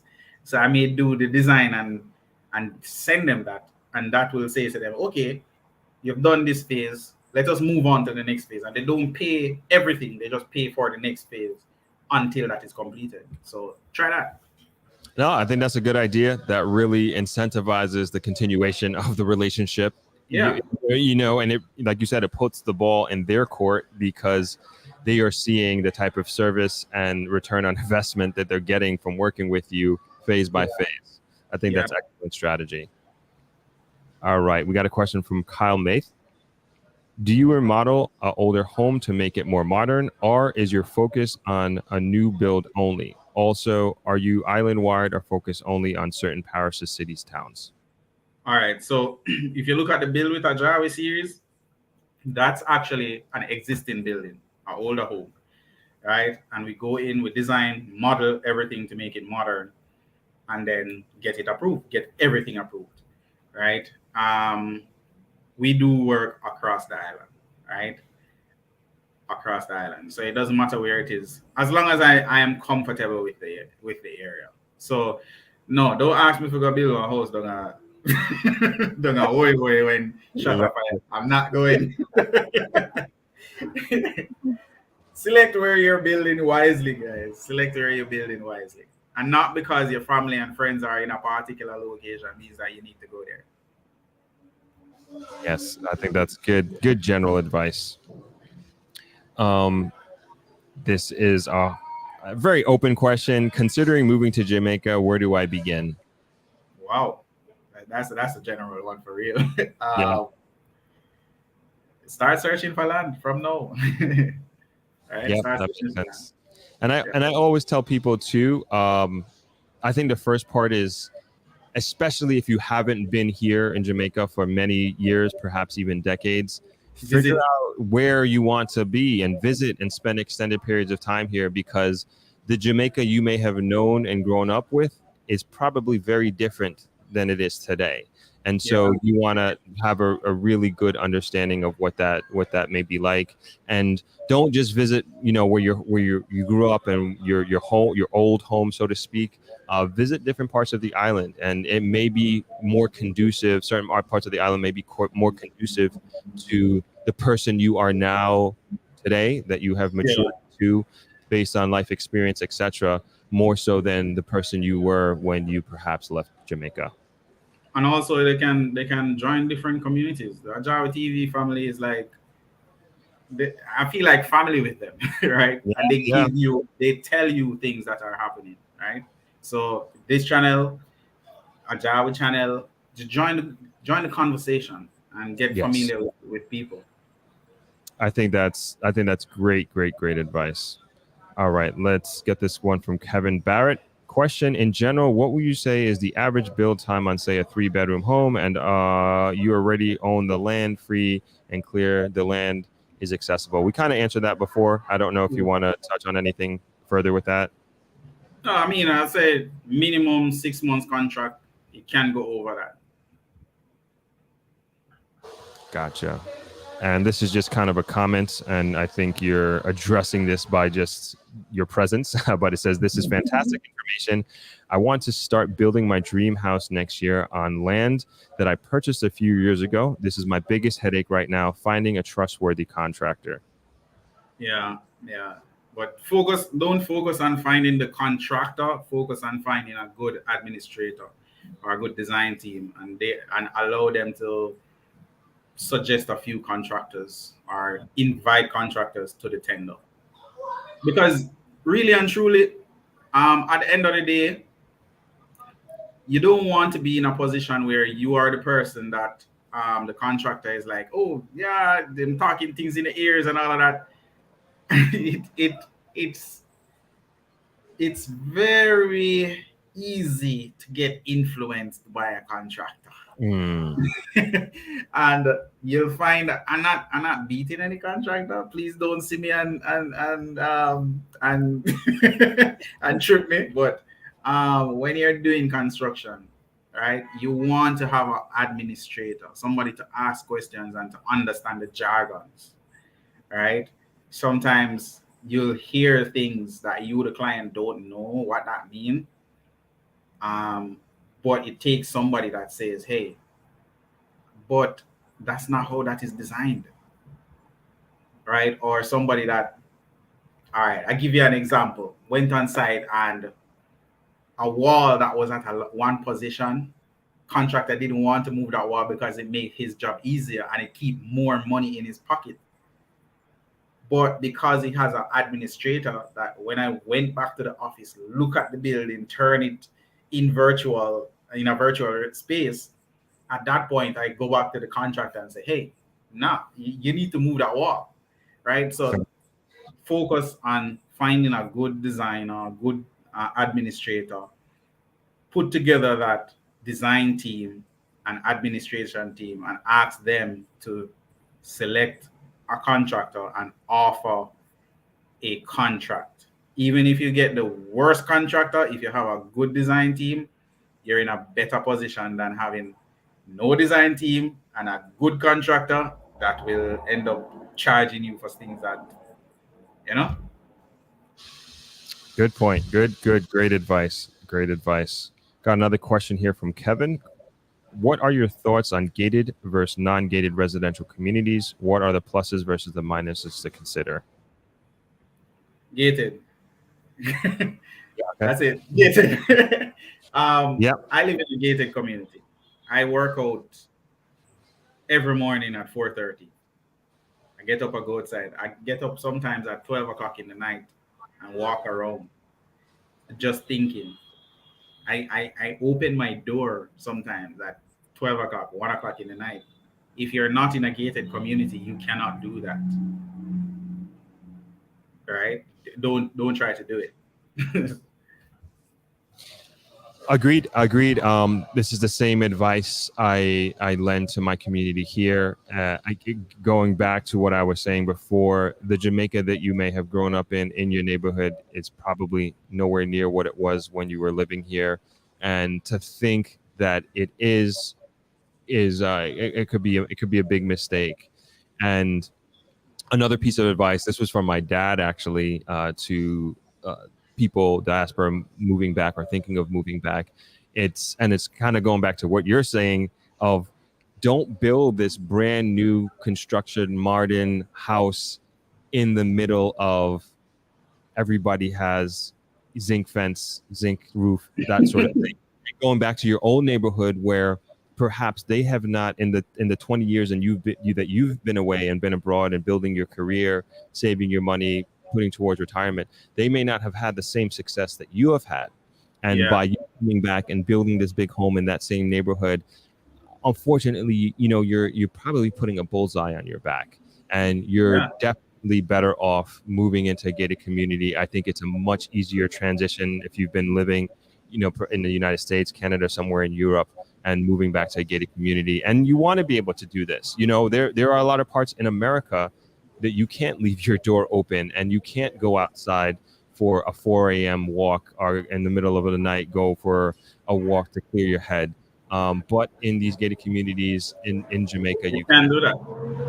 No, but I'll give you a little hack. Oh boy, this road. I'll give you a little hack to that. So I met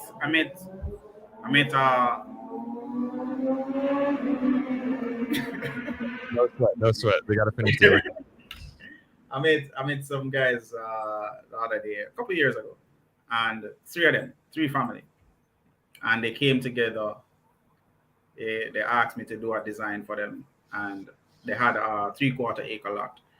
What I did was went in and designed 3 separate houses and created a gated community for them. Wow, look at that. Created their own gated community. So one of the things that you can do is reach out to other people who are looking. You don't necessarily have to build all 3 houses and sell it. You can ask people to come in. You have a good location. You want to have a gated community. You can actually have 3 persons coming in together and you guys create your own gated communities, right?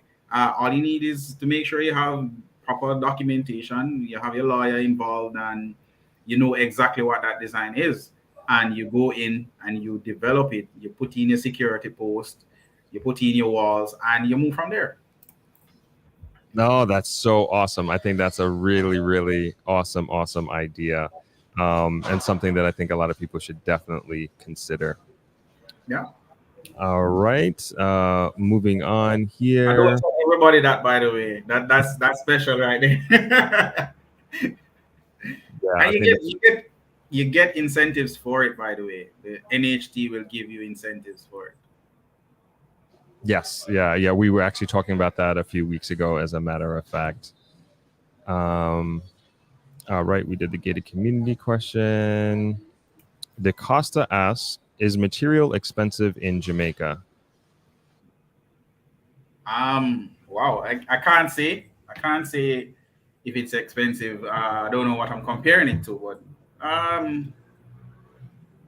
material will be what material is. You can't control that. You won't be able to control that. The higher the quality of the finishes, the higher the quality of the material, the more expensive the construction will be. So it's really a matter of your taste. Okay. What about like general materials like wood, cement? Wood is expensive now. You mean timber is expensive now, but Yeah. it's across the world. So you know. Yeah, I keep hearing that. I did a small project for my studio, and it was ridiculous. But yeah, I can only imagine for a house. Let's see. I want to get a question that nobody. Okay, here, Jackie. Jackie from Houston, Texas. I come to my homeland often. I'm able to decoratively paint and garden. I think about fixing up a home would be challenging, fun, but is new construction better?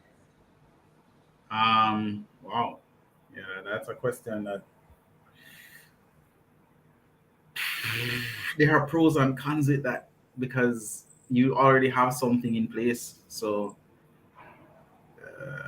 sometimes it can be more expensive to actually renovate because you're now knocking down and modifying what is there. While new construction, you just have a virgin land and you're moving forward. So if you're looking at demolishing and then constructing, I would say um, because you're retaining some amount of the structure, it will be cheaper that way, right? But it again, it is relative. So it's like half does no one six at other. Right. Okay. Fair enough. Got a question from Joe here. If I bought a villa house in a gated community in St. Anne and wanted to build a second floor, would your company go to the parish council to get approval and manage the construction? Yeah, definitely. Um, that's the aim of what we do. That's mainly what we do. We go in, design, get approval, get contracts in place, get the contractors, and provide you with real-time update on the project as it goes along. And before you pay anybody, we make sure that you get a bill that says X and Y, and we verify that before you pay. Right? So each and every time you get a pay bill, we will go there to the site, do a virtual tour, do a drone footage, do walkthrough, inspect, and then tell you, okay, pay this. And our quantity surveyor will be the one to make sure that that bill is prepared. Okay, excellent. Thank you. Just a few more questions here. We got one from Kick Rocks. My husband and I are having a difference of opinion of what we want in our building. We were wondering, would you sit down with both of us or each of us to bring our ideas alive, then pick up the plan? Most of the times, the female win. but here's the thing. Here's the thing. When I do a design, all right, what I do is I'll sit down and go through. So you'll give me what you want. Husband will give me what he wants, and we'll go through and put together our design, and then meet with you and show you the virtual of it. What will that house look like, and walk you through it, right? Sometimes people get so overly excited, like sometimes people see it and they're like, yeah, and then in the middle of the night I get a call, hey, I just start thinking about the closet and I want it a little bit bigger. so it's a matter of the technology that you're using to get you and your husband on the same page, right? So yeah. Fair enough. Okay, we got one from Scotty Bima. Where do you find your list of reputable contractors? Again, those are people that we have probably will work with, or the quantity surveyor have worked with, and you will invite them. But you have the Master Builders Association that has a list of contractors that you can actually go on. Gotcha. And I think you already answered this question. Do you work with people that are using NHT for construction? Not a lot of people come to us with that, but I mean, if that's what you're doing, it's not a problem. Really and truly, we just make sure that our process run, and whoever you're getting the financing from, it's not really on us, right?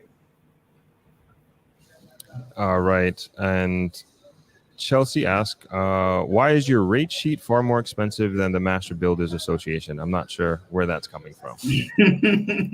What, the 8,000 $18,000 per square feet? Remember, I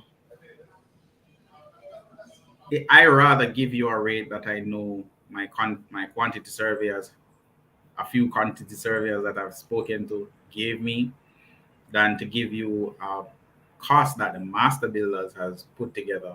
That's probably a couple years ago.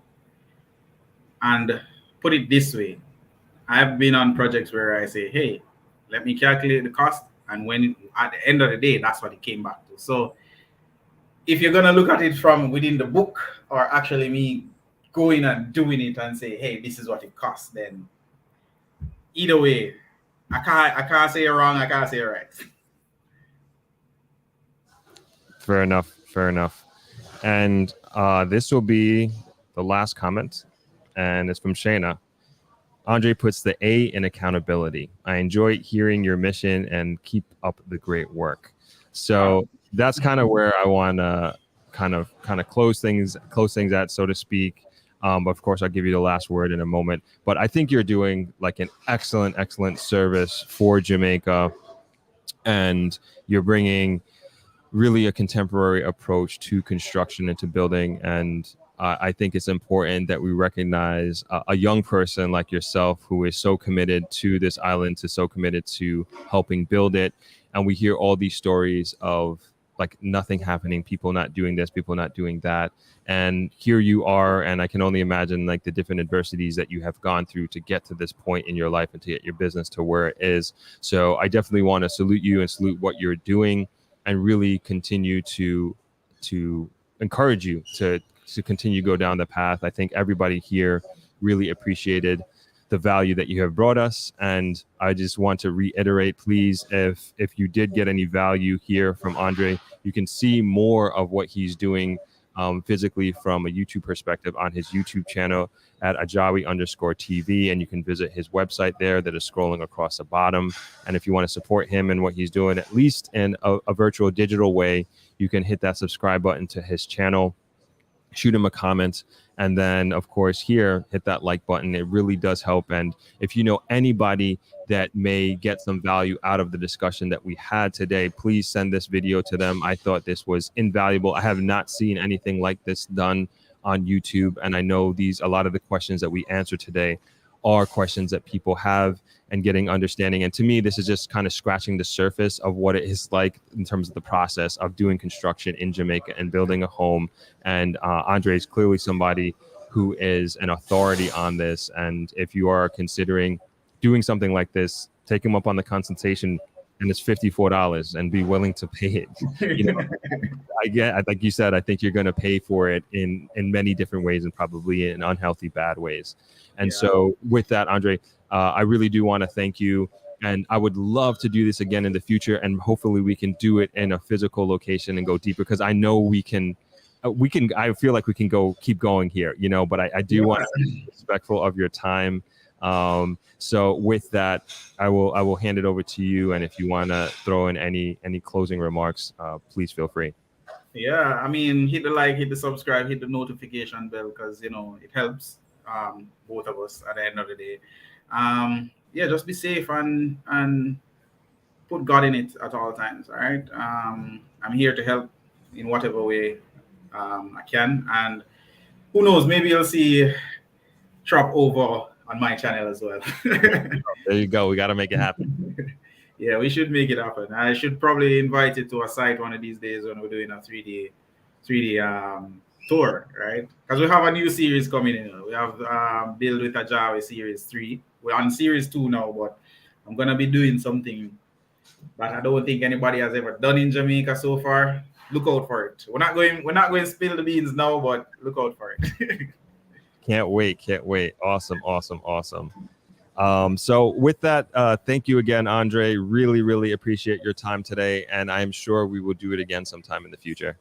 All right, have a good day now, guys. Okay, you too. Take care, man. All right, good. Oh, that was fantastic. I think that was more than we could have asked for. And sorry that I don't think we cut it short. We went a good 90 minutes, but it felt like we cut it short because there are so many more questions that were coming in.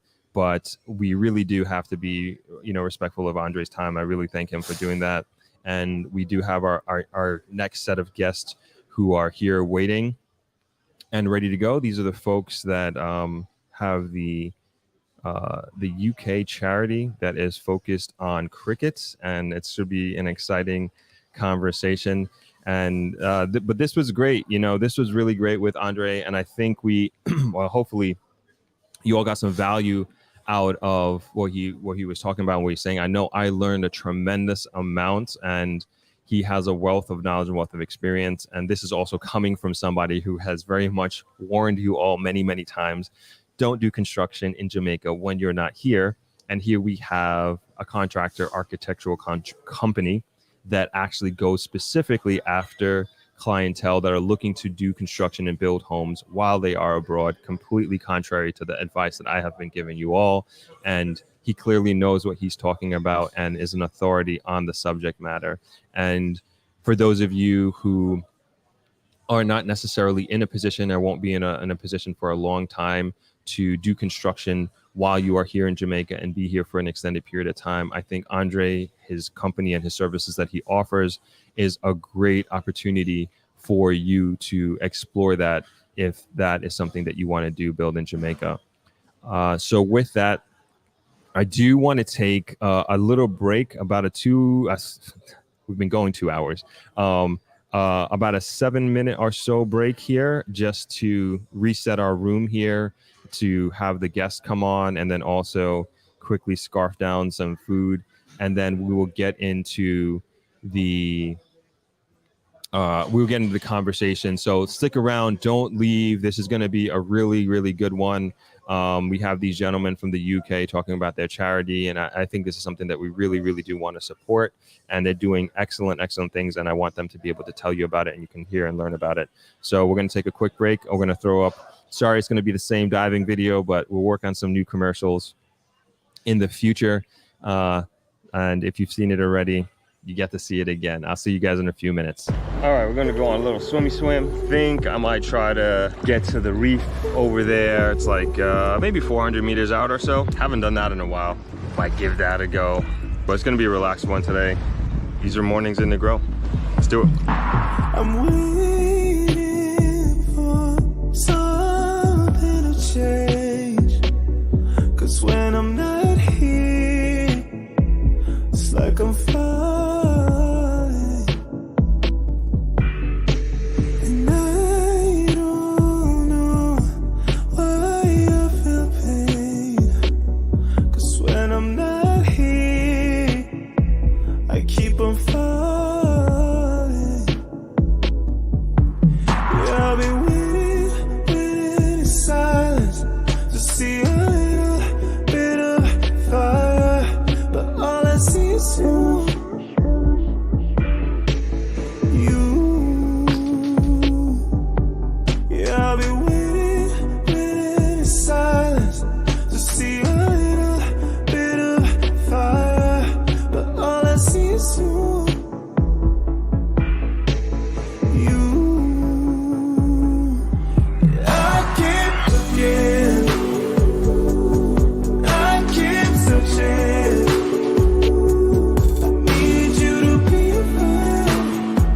turtle, but it's so much faster than me.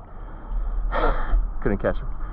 I think he likes those little jellyfish things. I don't know what they are, but I don't like swimming in them. I think the turtle likes to eat them. I think they're like little jellyfish thingies. I don't know. Not too far back, too far out. The reef is over here somewhere. We're close.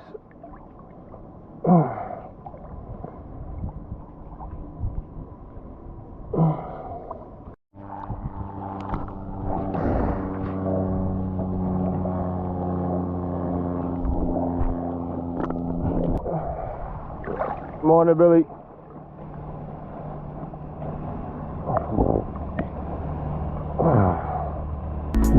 So I feel safe and sound. Yeah, I keep looking, I keep searching. Need you to be found. So I feel safe and sound.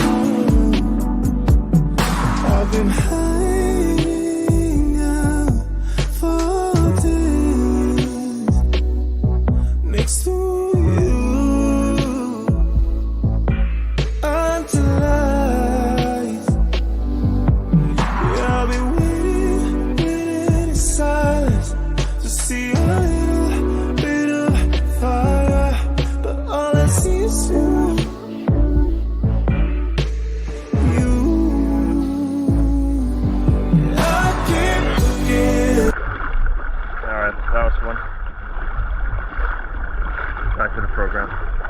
Hope you guys enjoyed that little break, that little swim break, if you will. Next up, we got some drone shots from a sunset, I think like 2 days ago or so.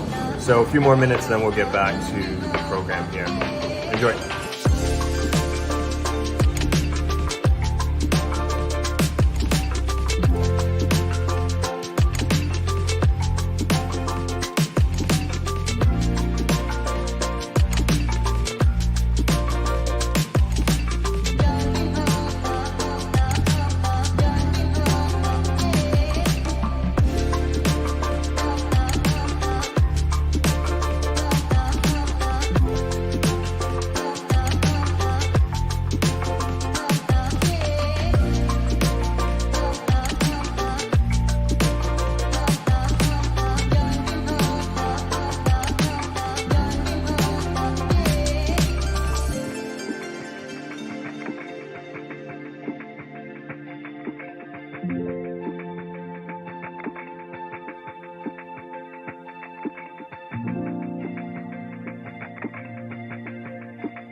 All right, we are back from commercial break.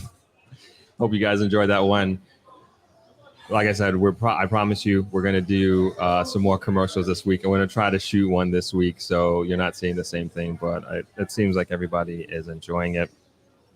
As promised, we have some really awesome guests here today, and we have the group from London Combined Cricket Team, excuse me, and they are going to be telling us all about what they do. So at this time, I'm going to switch the camera angle and also switch my position, and I'm going to welcome them to the live stream. Thank you guys for doing this. Yeah, thank you. No problem. So to start with, if we can just go around and like each of you guys just introduce yourselves and tell us a little bit about what you do. My name is Windell Morlees. I'm part of the London Combined Cricket Committee. My job is fixture secretary and also assistant to all the other committee members. Awesome. Okay, I'm Leroy Thomas. I'm the chairman of the group. General dog's body. Okay.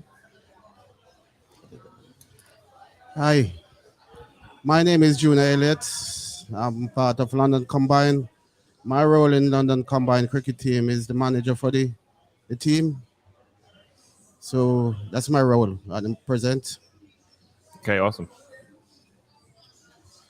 Yeah, I'm Jeff Green. I'm the coach of London Combined. Bring it up a little bit, the mic. Yeah.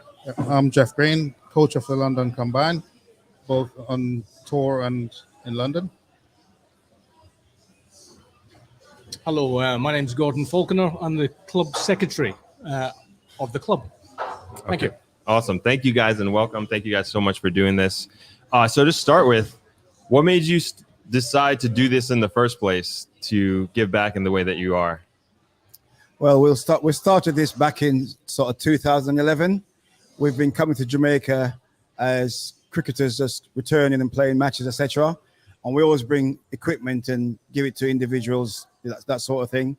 And we've decided after a while that rather than just giving it away to people who don't appreciate cricket as such, we give it to people who needed it. So we started giving it to communities, and then it escalated to primary schools. And interesting what we've been doing over the last since 2011. Oh, since 2011. Since 2011. Okay, awesome. Yeah. And is everybody here a cricketer?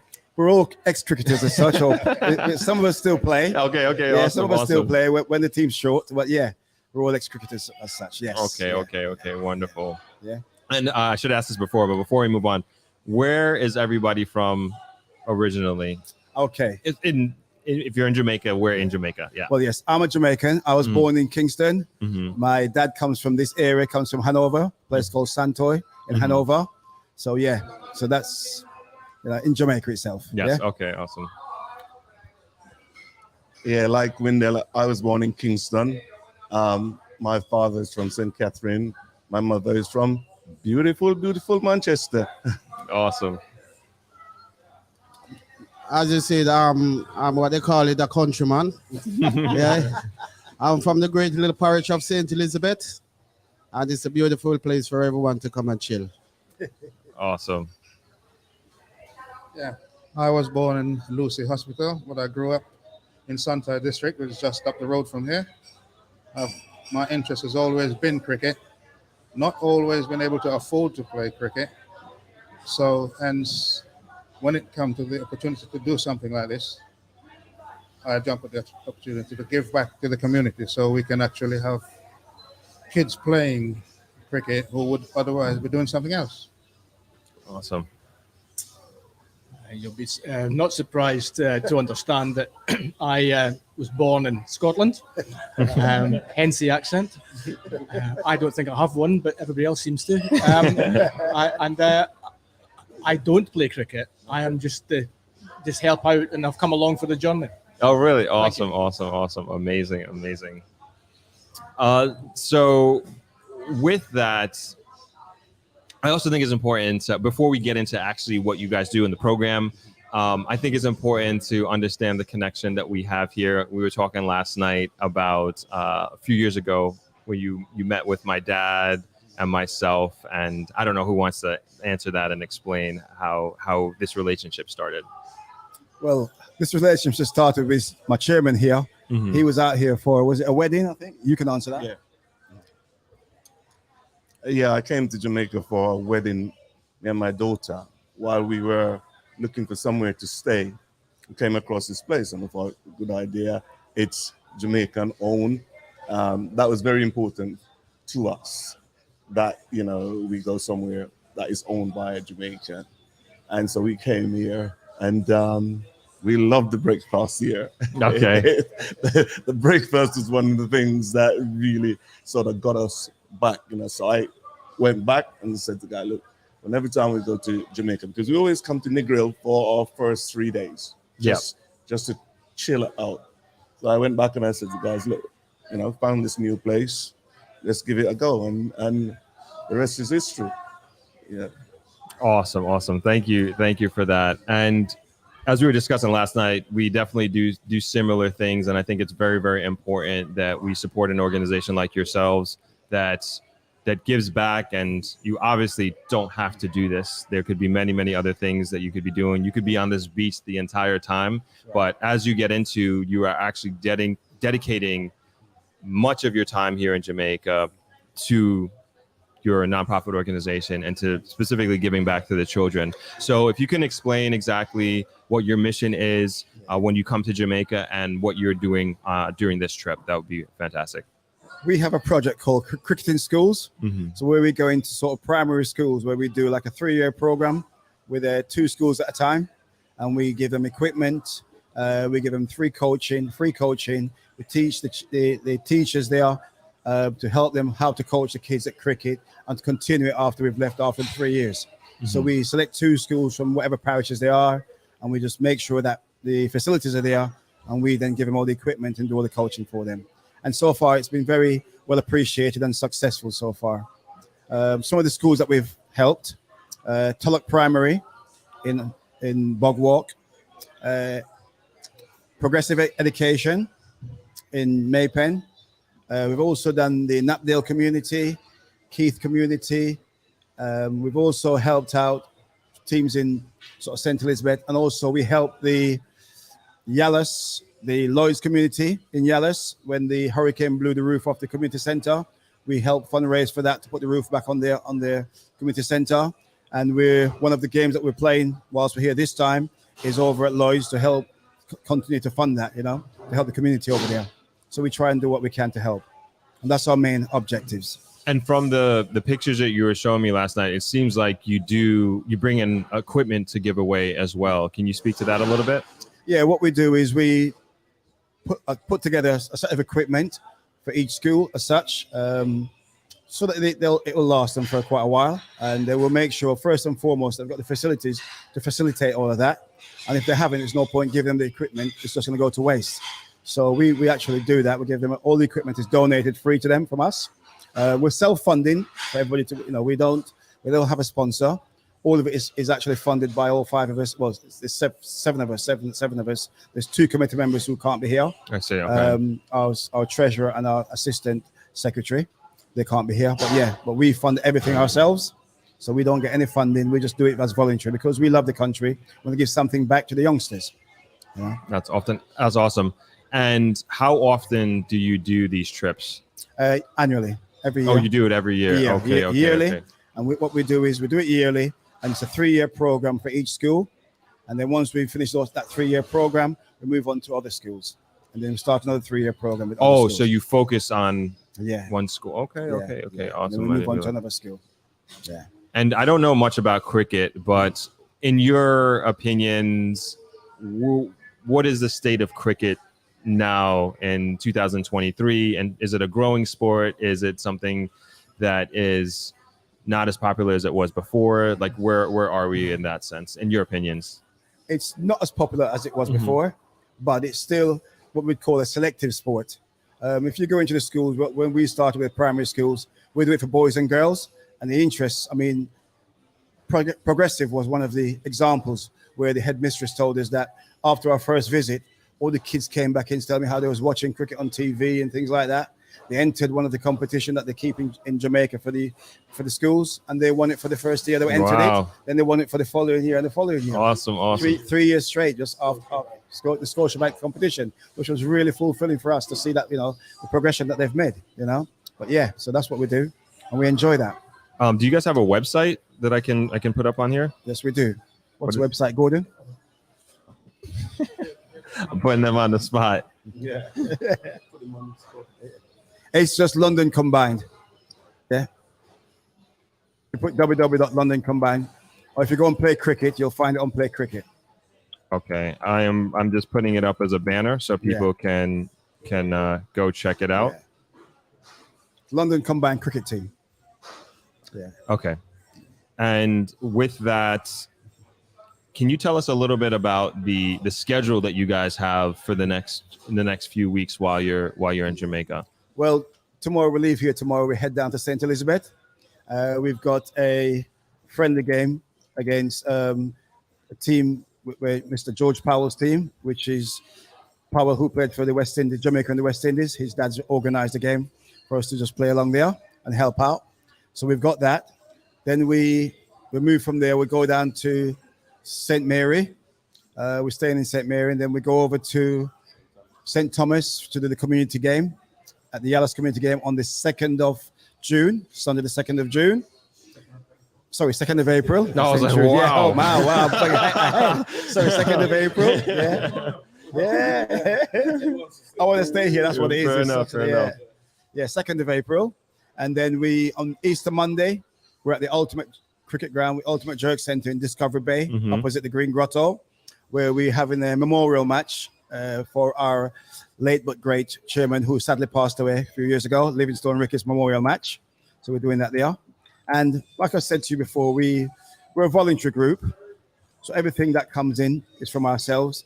This year, we're quite fortunate that we've got a sponsor who sponsors our shirt. So this is our primary colors, the yellow and black.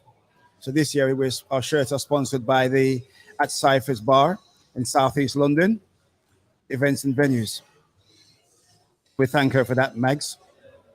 Okay, awesome. I'm just trying to find this so we can give them some support. And is this it right here? It looks like it. Yeah. Catford and Cyphers. Is it in Southeast London? Belgreen, is that familiar? Yeah, Belgreen. Yeah, okay, Belgreen. cool. All right. That's the one. All right. Just want to make sure we're that's giving the right credit here. Yeah, that's the one. Yeah. That's awesome. And then, so how can people? I just put it in on the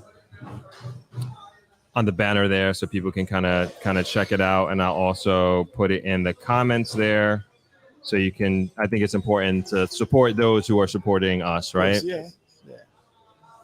Sorry. So before I get into that, Jennifer is asking, do you approach the schools? Do you find the coaches / people to teach the sport? Yes, we're qualified coaches ourselves. Jeff is our head coach, so Yeah, I'm the head coach for the London Combined setup. I'm the ECB qualified coach, so hence I'm able to go into the schools and coach in junior schools because I'm qualified for that. Okay, awesome. And how do you find the schools that you work with? Well, what we normally, the ones we've got so far is normally word of mouth. We'll say to somebody that we know. Progressive came through the lady who rent our car from. We've been using her for quite many years, and we told what our plans were. She said a friend of hers has got a school in Maypen, and she gave us a contact, and we contacted them and explained to them what we're doing. Then we go there, make sure that they've got the facilities to facilitate what we're going to do, and we take it from there. Okay. Yeah, so we normally approach the schools ourselves.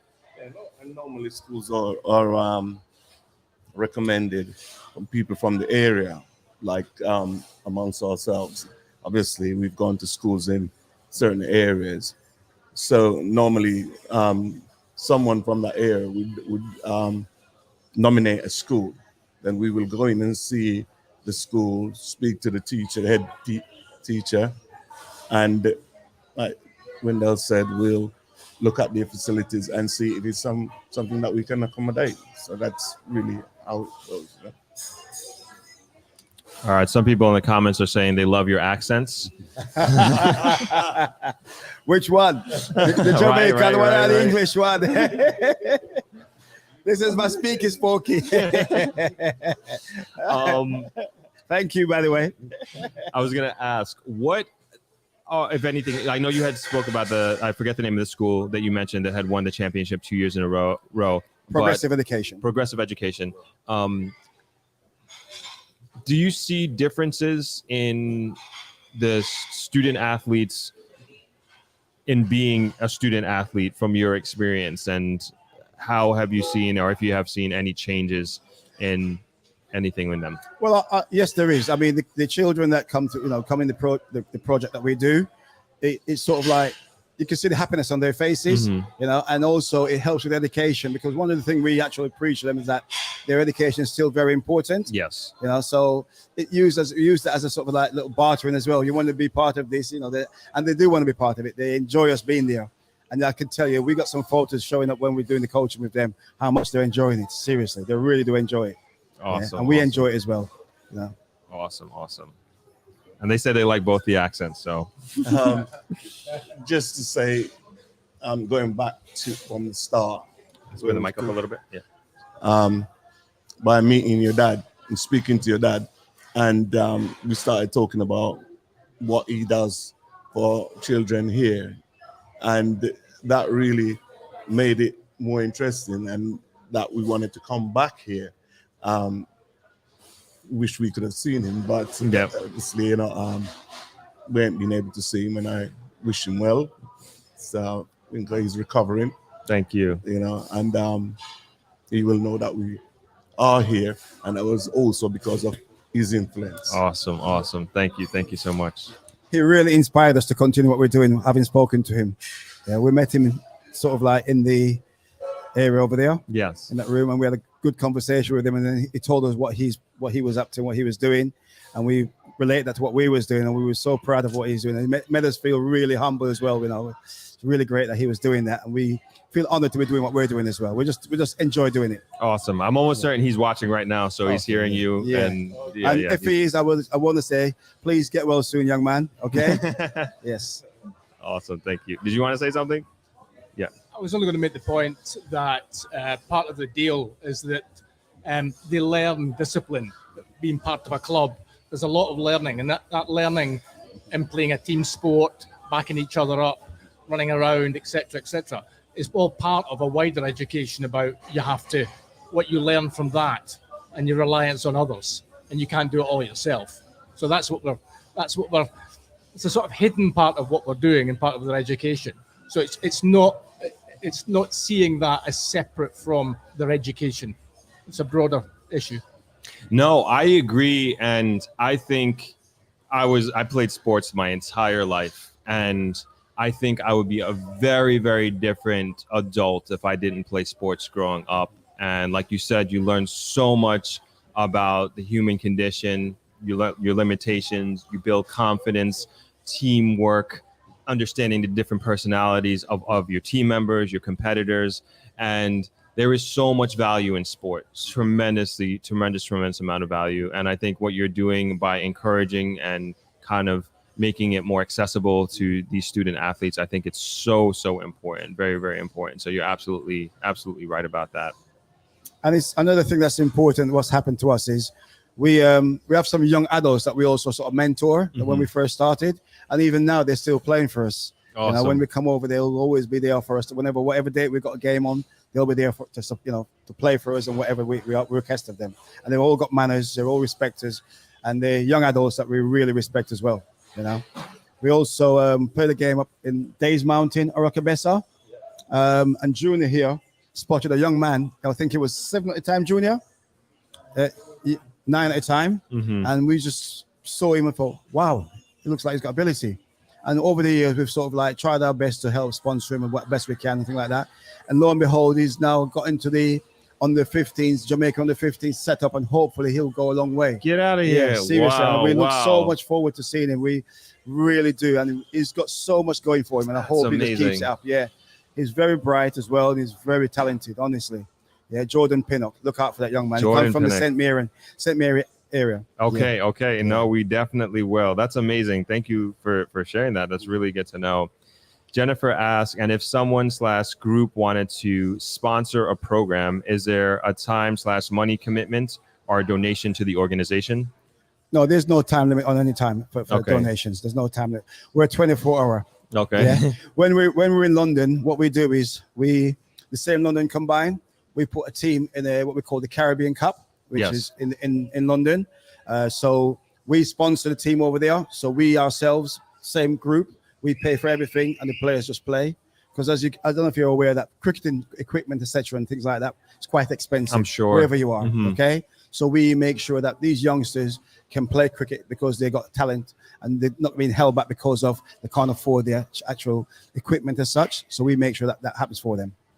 And where can people donate if they wanted to support financially? Well, we do have a bank account which we can sort out. We'll give it to you later on to send out. Okay. Yeah, we'll get that for you. We do have a bank account. Okay. You can do a money transfer, and if you do put a money transfer in, put your name and let you know why and who you are, etc. Okay. And because of this scenario, that's why you're doing it. Okay. Okay. Excellent. At least then we know it's coming because of they've listened to your. And that event that you just mentioned in London, when what time of year is that? That's normally through the summer. It's just starting. When we go back, it starts. So it's normally from May, and the finals played in the first Sunday in September. We've entered it now for 4 years. We got beaten the semis the first year, the quarters the second year, the semis the third year. Wow. And lo and behold, we won it last year. All right. Yeah, Congratulations. we won That's it. what I'm And talking not about. just winning it, we won it breaking records. Let's go. Seriously, Let's go. we the highest total ever in the competition in the semi-final. In the final, the first ever two Centurions in the final. Mhm. Yeah, so it was quite pleasurable watching that last year. Awesome. Great victory. Yeah. Awesome. Congratulations. Yeah. That's huge. That's huge. So we'll be defending our trophy this year when we Okay. go back. Good. And we're rooting for you and hope you Thank win. you. All right. Excellent. Kind of wrapping up, I would say you had mentioned the bank account, which I guess I will get out. I don't know. Obviously, that's privileged information. I don't want to put that out publicly. That's right. Yeah. So I will say, if you are interested in donating and supporting the efforts of this group, shoot me an email, throp@thropmedia.com, and I will get you the relevant information. Yeah. And I'll put you in touch with you guys Yeah. directly, and then we can make that happen. Yes, certainly. Thank you. No, absolutely. And so I do want to, if you can just go specifically about the event that you're doing in April 2nd, is it? St. Thomas. Oh, yes. so that's in St. Thomas. Yeah, on Okay. the 2nd of April. 2nd April. Yeah, that's to do with the lady who used to organize the cricket over there. Mhm. She sadly passed away last year. That's for the community center. We will help we put the roof on the actual community center with them. So we're going to do a benefit in her honor this year over in St. Thomas at the Lloyd's Community Ground. That's in Yala, St. Thomas. Okay. And it's on Sunday, the 2nd of April. I think the match starts at something like 11:30, if I'm not mistaken. And it's a good day, and all fans go for the community. Awesome. So if you're listening in St. Thomas, please come out and support it. It is for a very, very good cause. And then you said you have another one in Runaway Bay? Yes, it's in Discovery Bay. That's the Discovery Bay, excuse me. Yeah, that's the 10th of April, Easter Monday, at the Ultimate Jerk Center. There's a cricket ground right at the back of the Jerk Center. Very nice venue. Really, really nice setup over there. This is going to be a benefit match for the Livingstone Ricketts Memorial Trophy. So it's a big game, trophies and spectacular cricket. That's going to be the day. There's plenty of food, plenty of drink, plenty of things for you to enjoy for the day. It should be good. Awesome. All right. So, thank you for sharing all of this information. And really, again, I applaud you guys and what you're doing. Moving a little bit outside of the charity, but in kind of closing up, are you guys thinking of moving, retiring here in Jamaica? Because this is what my channel is really about, so we just kind of want to get an idea of where your heads are and what you're thinking as that relates to that. Well, put it this way, we're all Jamaicans, yeah, all born and bred here, apart from Selector, yeah, but yeah, he loves it just like us. Okay. Yes, we have that sort of intentions, we're looking at that. Junior's already got his house down here built, ready for us to stay in. One of our other guys he can't be here today because he's actually building his house at the moment over in St. Anne's, so yes, we have that intentions at some stage. Home is home, and Jamaica is our home. Of course, we all have intentions of coming back. It will take some time, you know, but yeah, we will be back here sometime. Okay, awesome. Once again, I said from London Combine, thank you very much for your information to us and for we giving you our information. And I do hope that we can get forward from this present moment. And I'm going to put you on to my coach. And Yes, of course I have intentions of coming home. But when you say home now, having lived in England since 1975 and backwards and forwards, home is two places. Yeah. So I'll definitely be in between the two. One is cold in the winter. I have no interest in it. So this is my plan. That's my intention. Amazing. I'll be taking full advantage of all these people moving back to Jamaica, so that I will come and have the spare bedroom at my leisure. Thank you. Amazing. No, I mean, trust me, like we're looking forward to welcoming you all back home. And I think what you're doing really speaks to I would say the commitment to the diaspora. And I also want to emphasize the impact that you guys are having. I'm sure you're well aware, you know, even if it's just that one student that has all the potential in the world at this moment in time, I think it's amazing. And, you know, the fact that, like you said, there's home is home, right? And then you guys have two homes, right? And then you can kind of go back and forth. And so there's an element of having the best of both worlds. And I think that's very, very possible. And I think Jamaica is a beautiful place. It's a beautiful opportunity to be here and to live here. And the fact that you guys are making Jamaica better, literally like every single day, man. I want to really, really applaud what you're doing. And of course, if there's anything that we can do as a community, as a channel, we will definitely help out. And I would do my best to kind of get the word out on what you all are doing. Okay, just say thank you so much for having Absolutely. us again, you know, and it's a pleasure being here and for you to have us on your channel. And I'm sure this is going out to a lot of people, and we accept any support that anyone can give to us, because at the moment we have a lot of youngsters in Jamaica that needs to do something. Because we love this place. And we are sad sometimes to see some of the things that are happening. So we hope, like you said, if it's even one youngster, we can steer away from the negatives. We hope this will help to do that. Hopefully, some of them are watching. Yes. And thanks again. Absolutely. Thank you all very, very much. What's that? Yeah, that's my channel. Yes, that's right. Yep. So thank you guys for taking the time outside of all the hard work that you are doing. I hope you have some time to relax and enjoy the beach and get some downtime. The rest of today. Right. Good. No, and thank you very much for having us. It's a pleasure. Absolutely. I just want to say that I want to big up Turup's channel. And please, anyone out there listen, could you subscribe to Turup channel? Thank you. And big Like up and share. Cover channel. And always just subscribe to him. He's here. Thank you so much. Thank you so much, guys. Thank you. You're welcome. We're going to take a quick break. I'm going to show you a video that I showed you on Thursday about the optometrist hospital that we visited. We're going to touch base on that real quick and we'll close out. So we're going to reset the room and we'll be back in about 2.5 minutes. So thank you guys once again. Thank you. Much appreciated. Thank you very much.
right, we are back.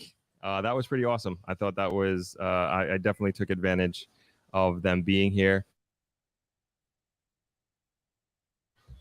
And they're doing great work, and I really wanted to highlight what they're doing. And if we can, as a community, support them in any way possible, you know, I want to do it. And the bar that is supporting them, we want to support cyphersbar.uk.co.uk. If you're in the area, go there, support them, let them know that it's because of the combined London cricket team that you are there, just so we can show that their support is of the cricket organization is reaping them benefits, and them sponsoring the team is also helping them as a business. And I think that's super, super important. So let's see if we can do that. We can drum up some support. And again, if you're interested in supporting them financially, you can shoot me an email, throp@thropmedia.com. Let me write that down.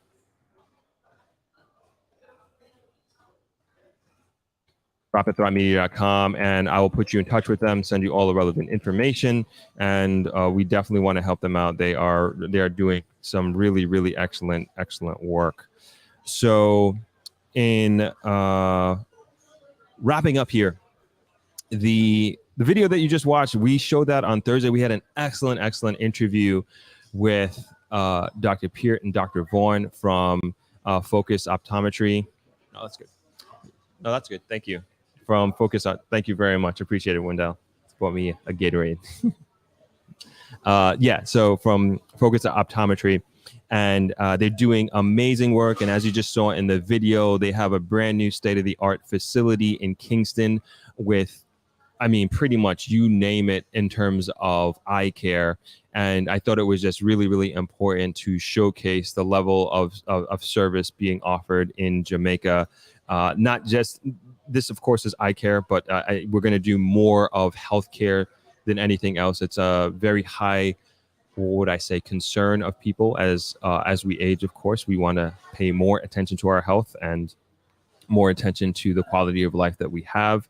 And if we're moving here, moving to a place anywhere in the world, we of course want to have certain assurances and understanding of what we're getting ourselves into as it relates to our health and health services. And health is wealth, as they say. And if we don't have our health, doesn't matter how much money we have, doesn't matter how many material things we have, it all goes out the window, right? Because you can't enjoy it. So I encourage everybody to watch that video. So that was a live stream on Thursday, and learned a lot about eye health in general, but also brought a real extreme understanding of the quality of service, I want to say, more than anything else.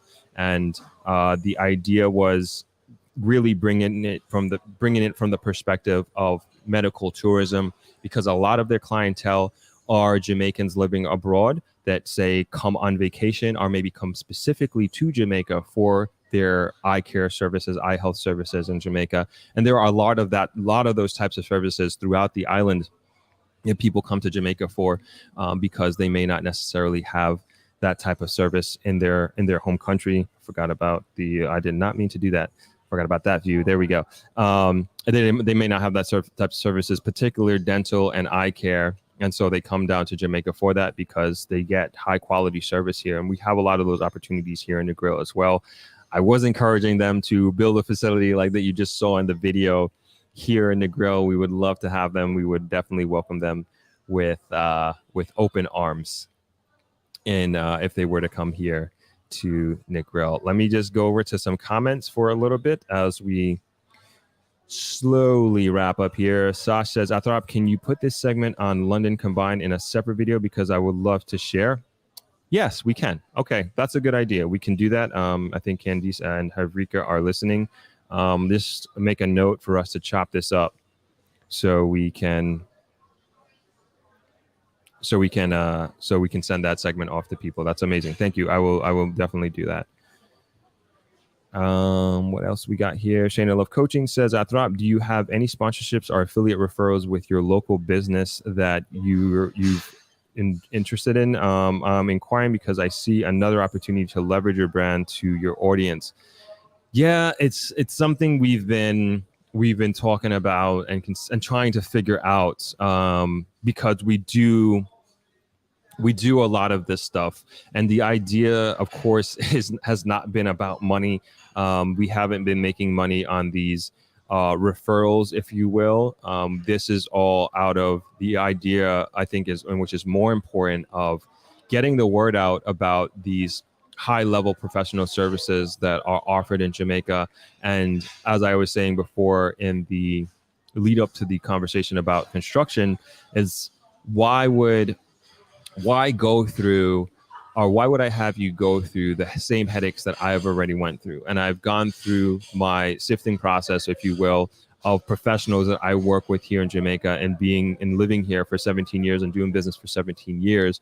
And to me, I am extending my network to you, the subscribers, and I am encouraging you to use those services instead of trying to figure out who's good, who's not good, and going through the teething the teething process that I went through. So that's essentially what I'm doing here. I haven't necessarily figured out a way to monetize that in a way, but something we continue to talk about, because the folks who do come on here, they do drum up a lot of business, and I'm very happy that they do. And that's something that I want. And I think that's something that is so important, that we support each other. And if because it works both ways, right? You may need a service like Andre, and he's obviously a very knowledgeable, good dude at what he does. And I encourage you to use his service. And he's on this program for a reason. And even though you may not necessarily know him, and this is the first time interacting, but at least it's a starting point at the way that I look at it.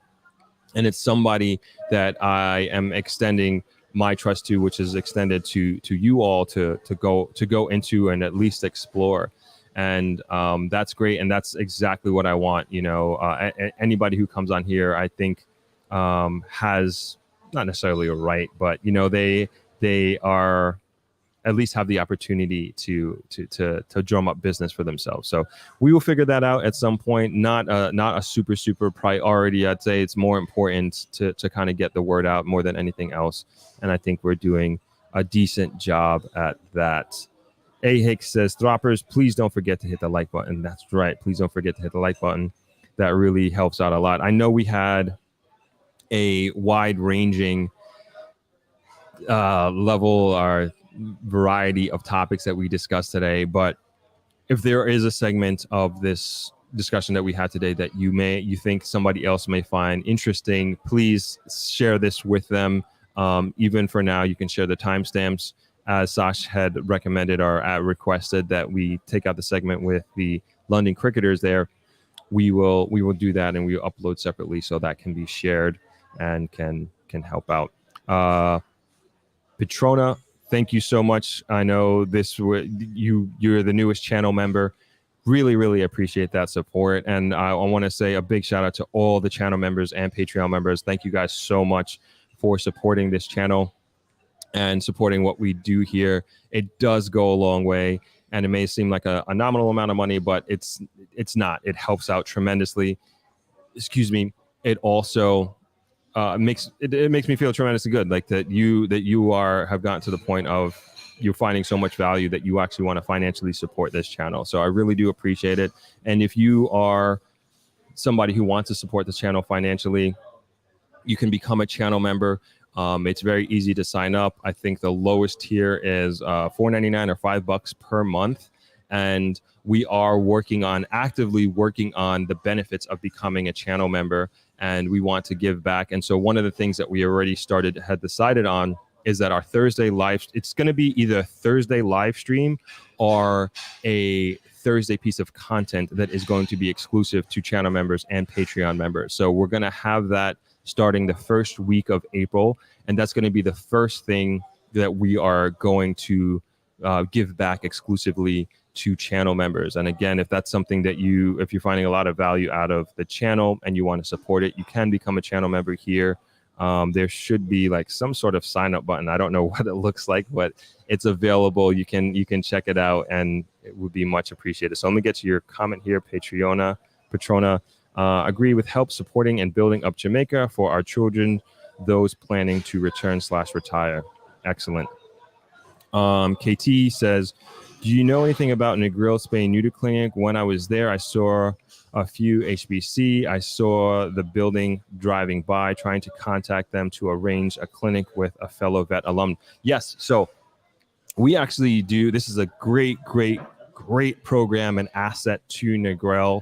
If you've been to Negril, you see that there's a lot of, I wouldn't say a lot. There are stray cats on different properties, and then on the beach there are also some stray dogs. And one of the things that the Negril Spay and Neuter Clinic is doing is we work with them here at Travelers, for example, and they come in, they set traps particularly for the cats, and they spay and neuter them so they don't multiply. And from what I understand, cats are very territorial, and then you only have those cats for your property instead of like all these cats, like a huge number of cats, right? And so I think they're doing a great job for the community, and they do the same with dogs. So the person that you need to get in contact with is Debbie Lightheart. That's who I work with, or we work with here directly in Travelers. I do have a contact information for her. I don't want to put it on the public here. So KT, if you can just shoot me an email or a message on Instagram. So on Instagram is Throp, and then my email address is throp@thropmedia.com. So you can shoot me an email there, or again on IG, and I will put you in direct contact with Debbie, and we can take it from there. That would, I'm sure she would be more than happy to help you out. Let's see here. Chris, thank you so much. Chris Charles says, major props to Thropper. Thank you very much. Thank you very much. The commendations, I appreciate it. So I think we're going to call it right there. I thought this was a great live stream. Thank you all for your support. Thank you all for your great questions on today with Andre. Thank you, Andre, so much. Appreciate the time that you dedicated to us. Thank you to the London Cricketers Group for the work that they do, and also taking the time out on this Sunday to sit down and tell us about their charity and organization and what they do. If there's any way that we can help and support them, I encourage everybody in the community to do so. We got a great week ahead. I wish I could tell you more about it, but I can't. We have an amazing guest coming on the podcast, interviewing this podcast this week. And you'll see who it is in a couple of weeks from now. But super stoked for this week ahead. A lot of hard work, but I'm so excited, super energized to be working with the team, with the Throp Media team. They're doing an amazing job. The video that you saw of the optometry facility, that was shot by Ramon, edited by him, music, everything. And he went out and do it, and it was Candice's idea to put it together, and I thought it was great because it really added a lot of value to visually seeing these types of facilities, and it also helped them out, and we want to encourage and support these types of entrepreneurial ventures, and I think it is a huge value add to Jamaica, and something that I know I am proud of in seeing that these types of facilities exist, and they're getting better and better and better and growing. So big week ahead, super stoked, super happy. This was a great way to start it off. I thought this Sunday live stream went well. And look, the sun is coming out. Oh man, I pressed the wrong button.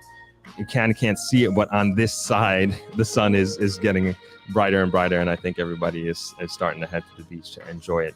So we have a live stream on Thursday as usual. So that is probably going to be the last free live stream that's not behind a paywall. So again, if I would encourage you guys, if you want to see more of this kind of stuff and the next level stuff, if you want, so to speak, join our Patreon, join the channel membership. It really does help out a lot.